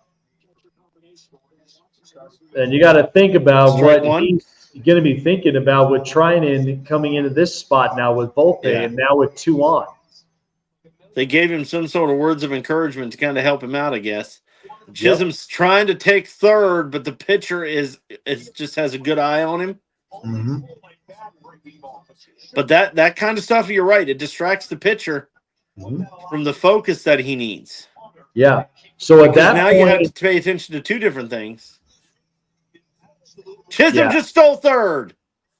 Yeah, and see that's one of the points, because initially you're trying to keep your focus there up on the mound and not try to overthink. Like, you just stick to the basic stuff. You got at least those guys there. You now have to focus on putting each out. All they need to do is a sacrifice fly. Oh, he tried to bunt it and it didn't work. Yep. That's all you need to do, because if you hit it, if you just get a single here, like, that'll give you the run you need. Mm-hmm. Which sounds easier than you think, especially up against the Dodgers and that defense. Oh yeah. Well, that's the thing. You got 2 runners on. You could get that thing to where all you need is just a little poker the other way. If you do just that, even if you got to throw the bat out there. Okay, so it's 2-2, 2 balls, 2 strikes. Trinian is on his 12th pitch. Yep, trying. Volpe is still up to bat. There's still only 1 out, and there's 2 people on base. There's 1 at first and 1 at third. Nice! Chisholm just scored number 3. Yep. The ball got lost under guess who again? Messed up. Tommy Edman. Oh, boy. Tommy Edman messed up again. He went to grab the ball and fell on it. Oh, so he grabbed it, right? He had it, and then he fell. And when he fell, he went to grab the ball, and it fell out of his glove. And by that time, it was too late. Yeah, Yankees. He had the ball. All he had to do was keep a hold of it.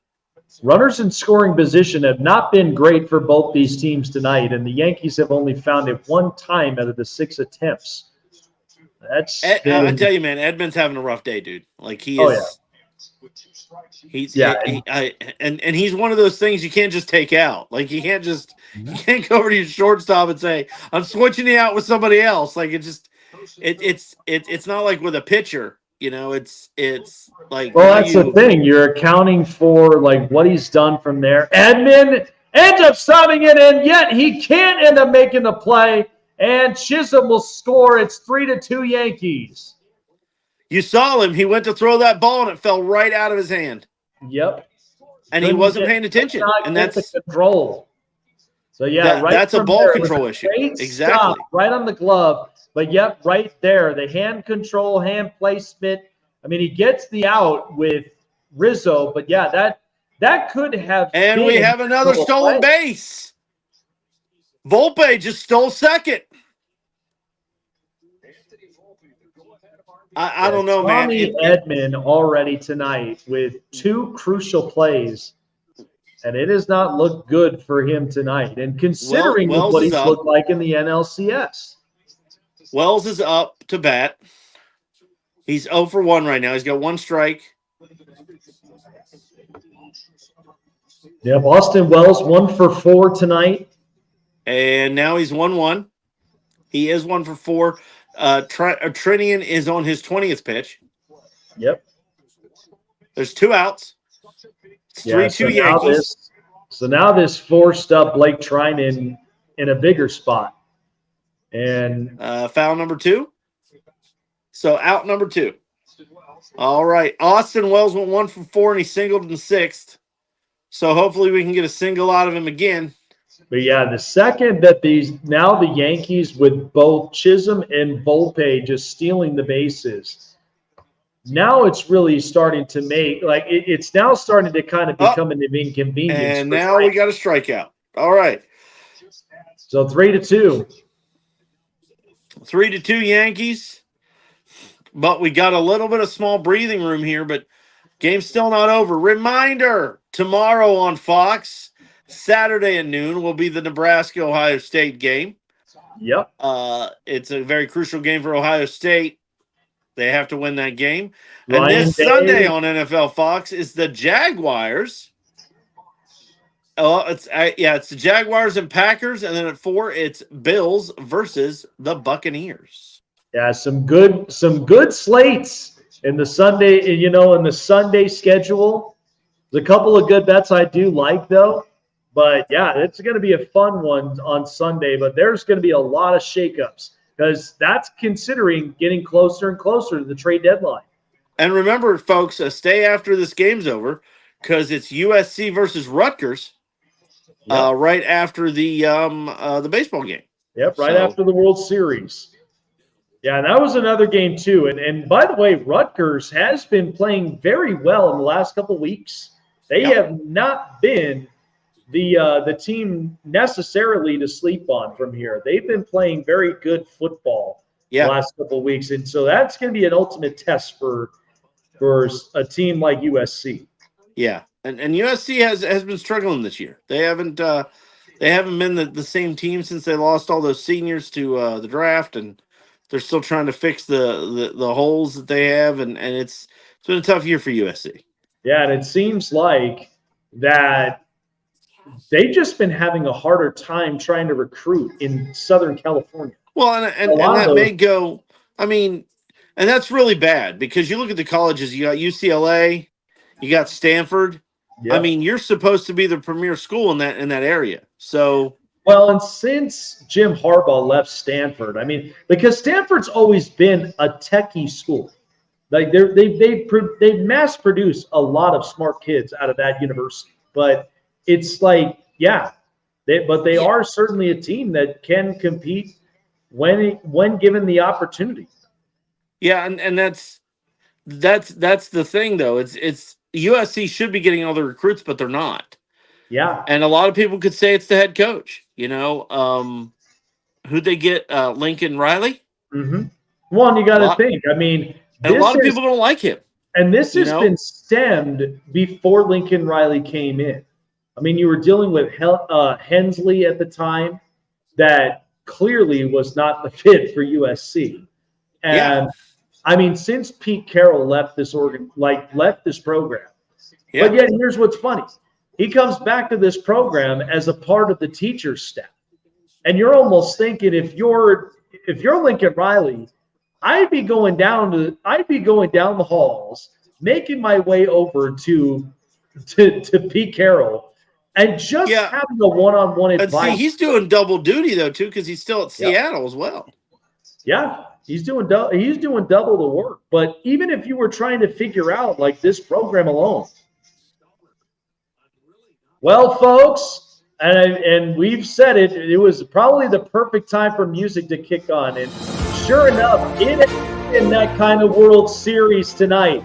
Jazz Chisholm with a big base hit and stolen bases, and all it had to take was one swing with a fly ball to at least get the lead.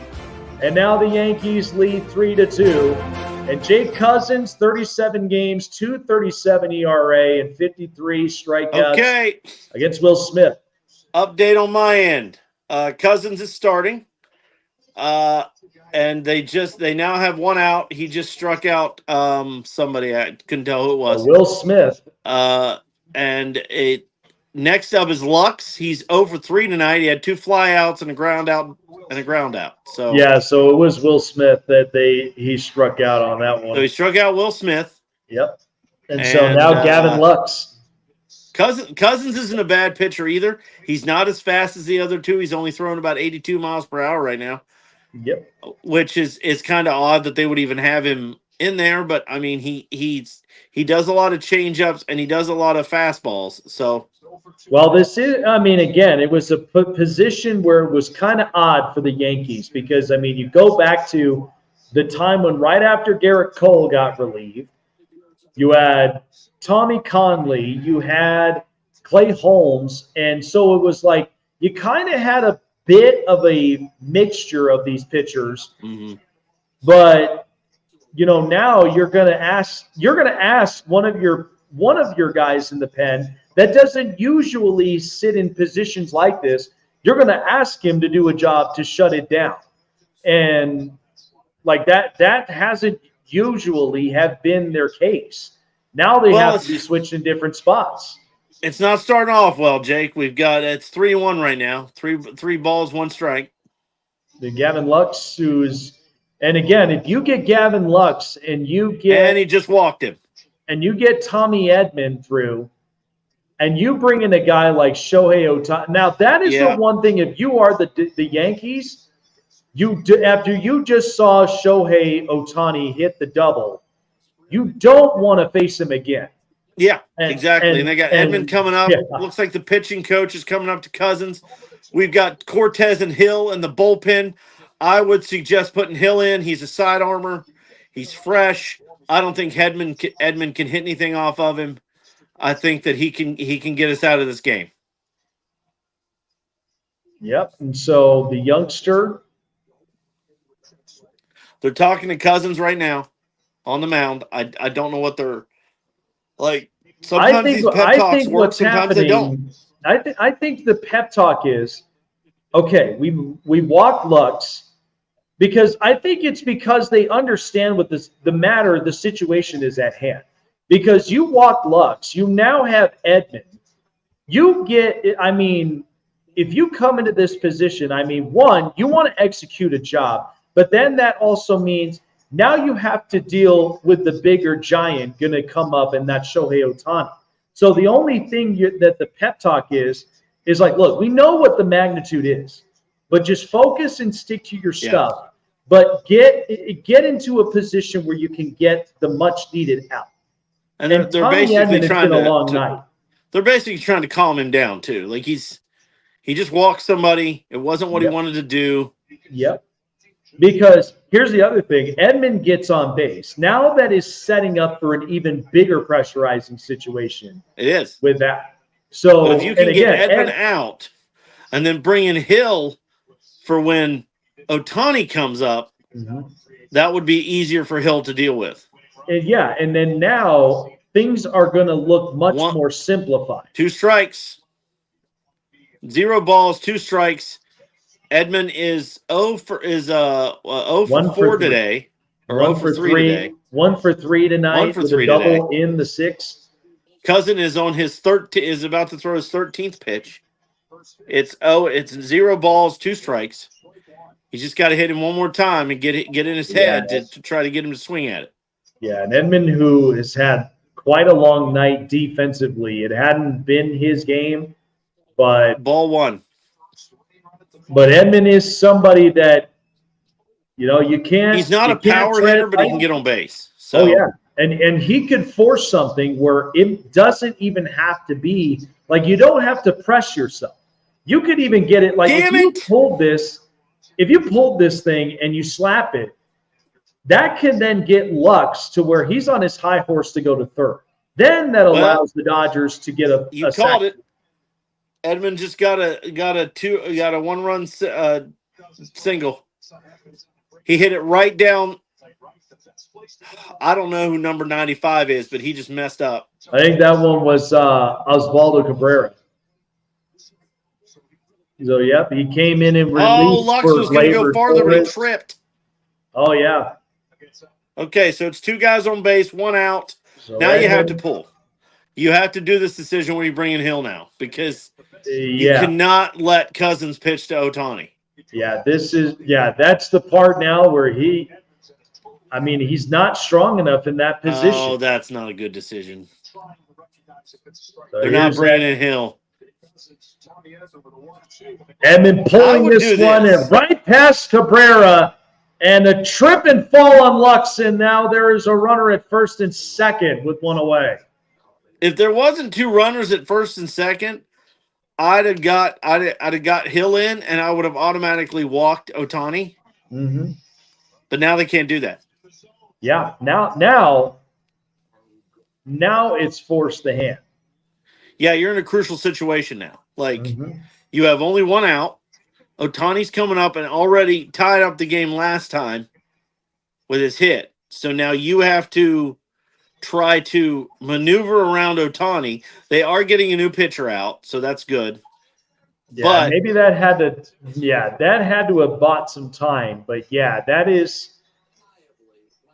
Now this also, it could go the other way too, Jake. Ohtani may be thinking, oh, I'm going to be able to hit this, get overconfident, and miss it. Yep. And that's the other thing, happens. too. That happens a lot, as these players are like, oh, it's just me. I got this. I can handle it. And then they get struck out. Well, you got to think under the LA lights. I mean, everybody loves fireworks, and they would expect an Ohtani bomb, which is usually how that's been the entirety of the season. But yeah, that can be a position where he can get a little overzealous and just miss it by that margin. But that's a tough position for any pitcher to be in with 2 runners on and the big unicorn coming in. Oh yeah. And any closer would be difficult at this time. Like it's just. I'm not gonna lie. I'm kind of hoping the Yankees go after that closer at Cleveland. Oh yeah, Emmanuel Clase. Yeah. No, he's a very good one. He was bad in the playoffs, though. Did you see his playoff numbers? Oh yeah. Yeah, Clase was non-existent in the playoffs. He was just non-existent. Okay, so 2 outs. Ohtani is coming up to bat. Nestor Cortes will be pitching. Oh, here we go. Cortes is not a bad pitcher. He's been in the league a while. Yep. He's got a 9-10 record as a reliever. So check Allstate first for both ticket They put Taylor in for the Dodgers as a pitch runner. Yep. So Chris Taylor is going to come in. So they're going to expect him that if anything goes through, expect him to be on his horse. So he's 2 for 12 on RBIs. Ohtani is right now. Yeah. And I mean, Nestor Cortes isn't a bad pitcher. He's not. I feel a little bit more confident with Cortes. Cortes has been in this situation before. He's got a bit of that funky kind of delivery for him, which sometimes can throw some batters off.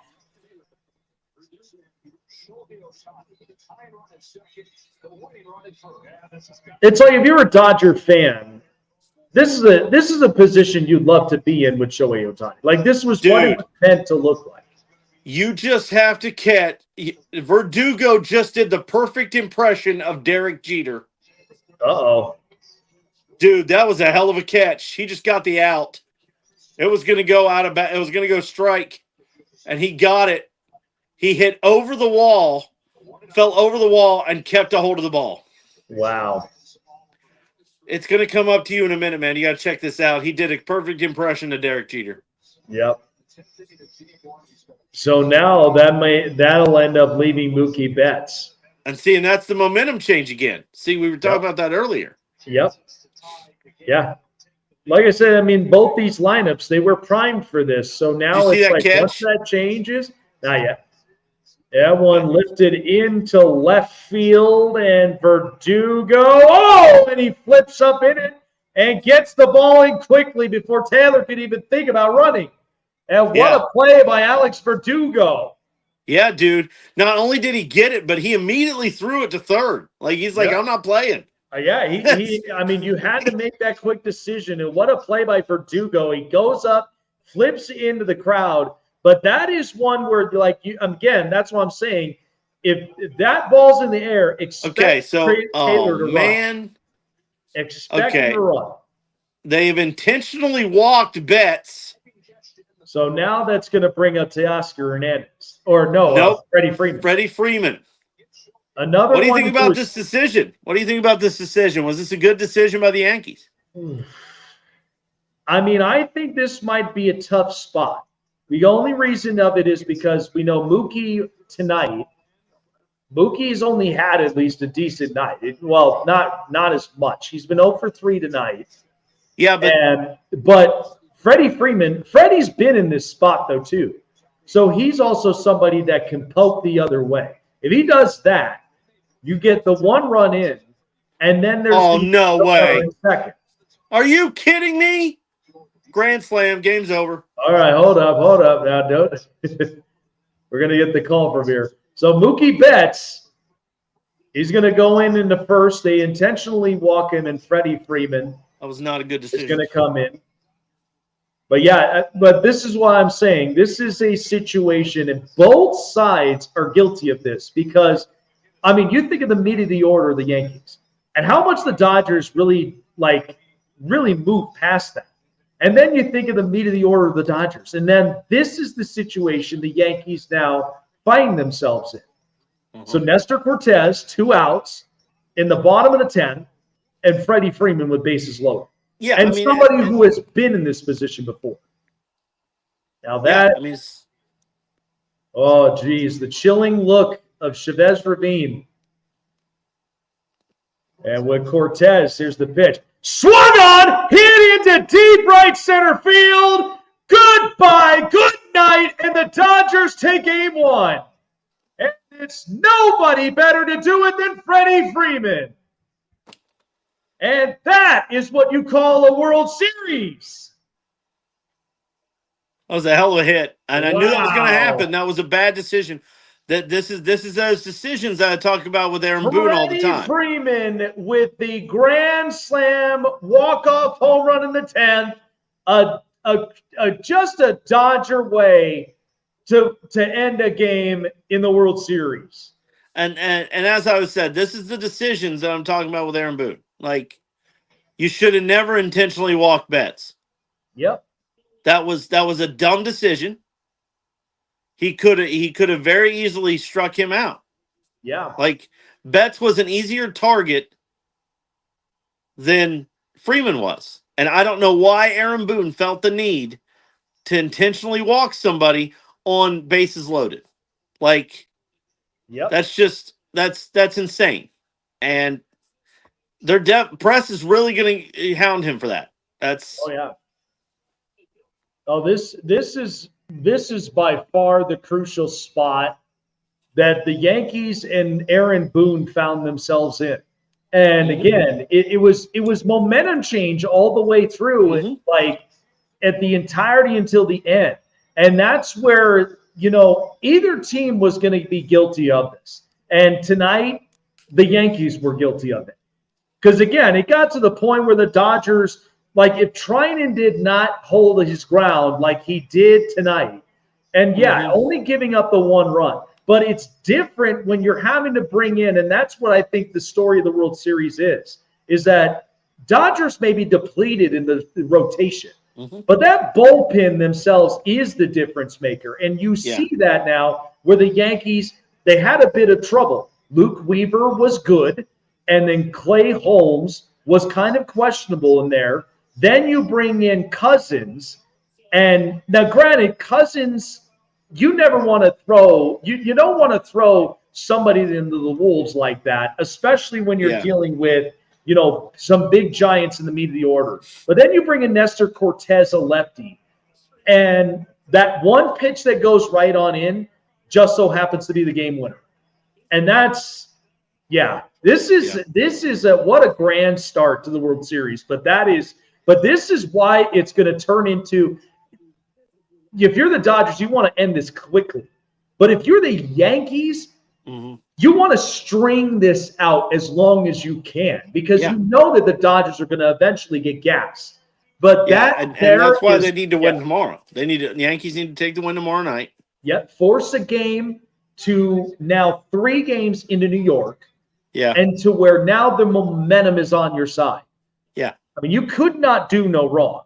I mean, but again, that's what changes a lot of that. It's a difference maker. So I would rather be able to take that game tomorrow and then have the 3 games. But even if it becomes a cat and mouse fight, hopefully it will string it to where the Yankees could still come away with it. Because the last thing you want to do if you're the Yankees is embarrass yourselves at home. You don't want to do that in Yankee Stadium. Because you're going to hear it from New York media, and you're going to hear it from the Yankee fans themselves. Who gets home field advantage? Does the Yankees get home field advantage? So as of right now, because the Dodgers right now have the home field advantage with the 2 games in LA. And then the 3 in New York, and then the last 2 in LA. So, yeah, that's why that game tomorrow is crucial for the Yankees to then have to shift the momentum with 3 games in New York. Yeah. So that is, wow. Well, that was quite interesting. That was very entertaining.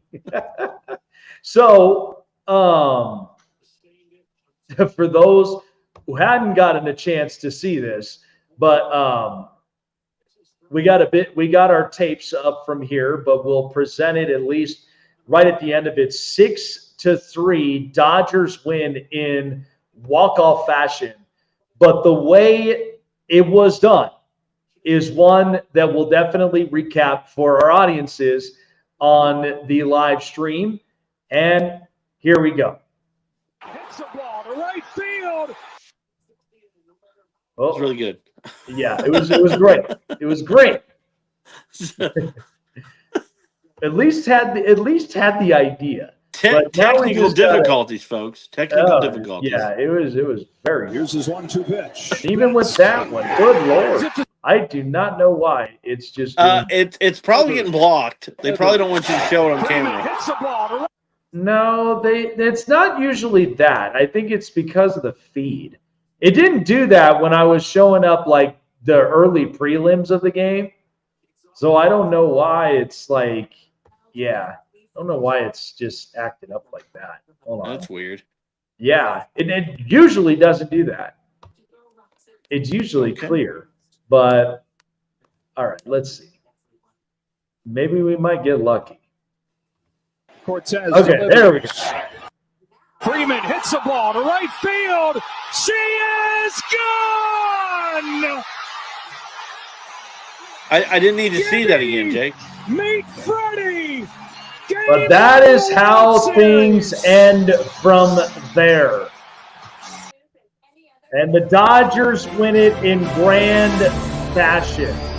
I didn't need to see that again, Jake. That was a little rude. Well, ripping the Band-Aid off twice. Well, let's just say the World Series is officially underway, and the Dodgers take Game 1 in dramatic fashion in Los Angeles, 6-3. And Tim, who came in at a great time with the commentary, appreciate him for coming on by on the Sports Wave Network. A Baseball Night Showdown, World Series 2024, Game 1, Yankees-Dodgers. And Dodgers Jake, once again. when will you be doing your next play-by-play? We may potentially be doing this at some point while the series goes on. I know I won't be on tomorrow, but definitely going to be keeping my schedule open for this because it's meant to be being on the call of play-by-play commentary yet again for Sports Wave Network. So, all right. Yep. But appreciate everybody and appreciate our sponsors at Dubby as well as that is presented here with this live stream. For those of you who are looking for a jitterless, performance-enhancing drink that gives you prime focus, less the jitters, and get a healthier alternative for you to live your best life, check out Dubby today. Some of the best natural ingredients, powders, and more. Dubby has it all there covered for you. Dubby, live your best life. And also by our good sponsors at BetUS, when you sign up today, $50 or more in your deposit, with 125% bonuses of 3 deposits when you sign up, which means the more you deposit, the more chances you win in the grand prizes, where it's up to $2,000 in your daily contests. And so with that, sign up at BetUS, but make sure to gamble responsibly. Gambling problem, call 1-800-GAMBLER or seek therapy in your respective states as well to get the help you need, because we want you to enjoy BetUS and not gamble recklessly. So gamble responsibly with BetUS, where the game begins. With Tim and myself, we're signing it off. Have a great night and appreciate all of you for being a part of the Baseball Night Showdown edition of the 2024 World Series. Once again, the Los Angeles Dodgers win in fashion in extra innings, 6-3 over the New York Yankees to take a 1-0 series lead. We'll see you guys in the next live stream edition of the 2024 World Series on Sports Wave Network. Take care, everyone.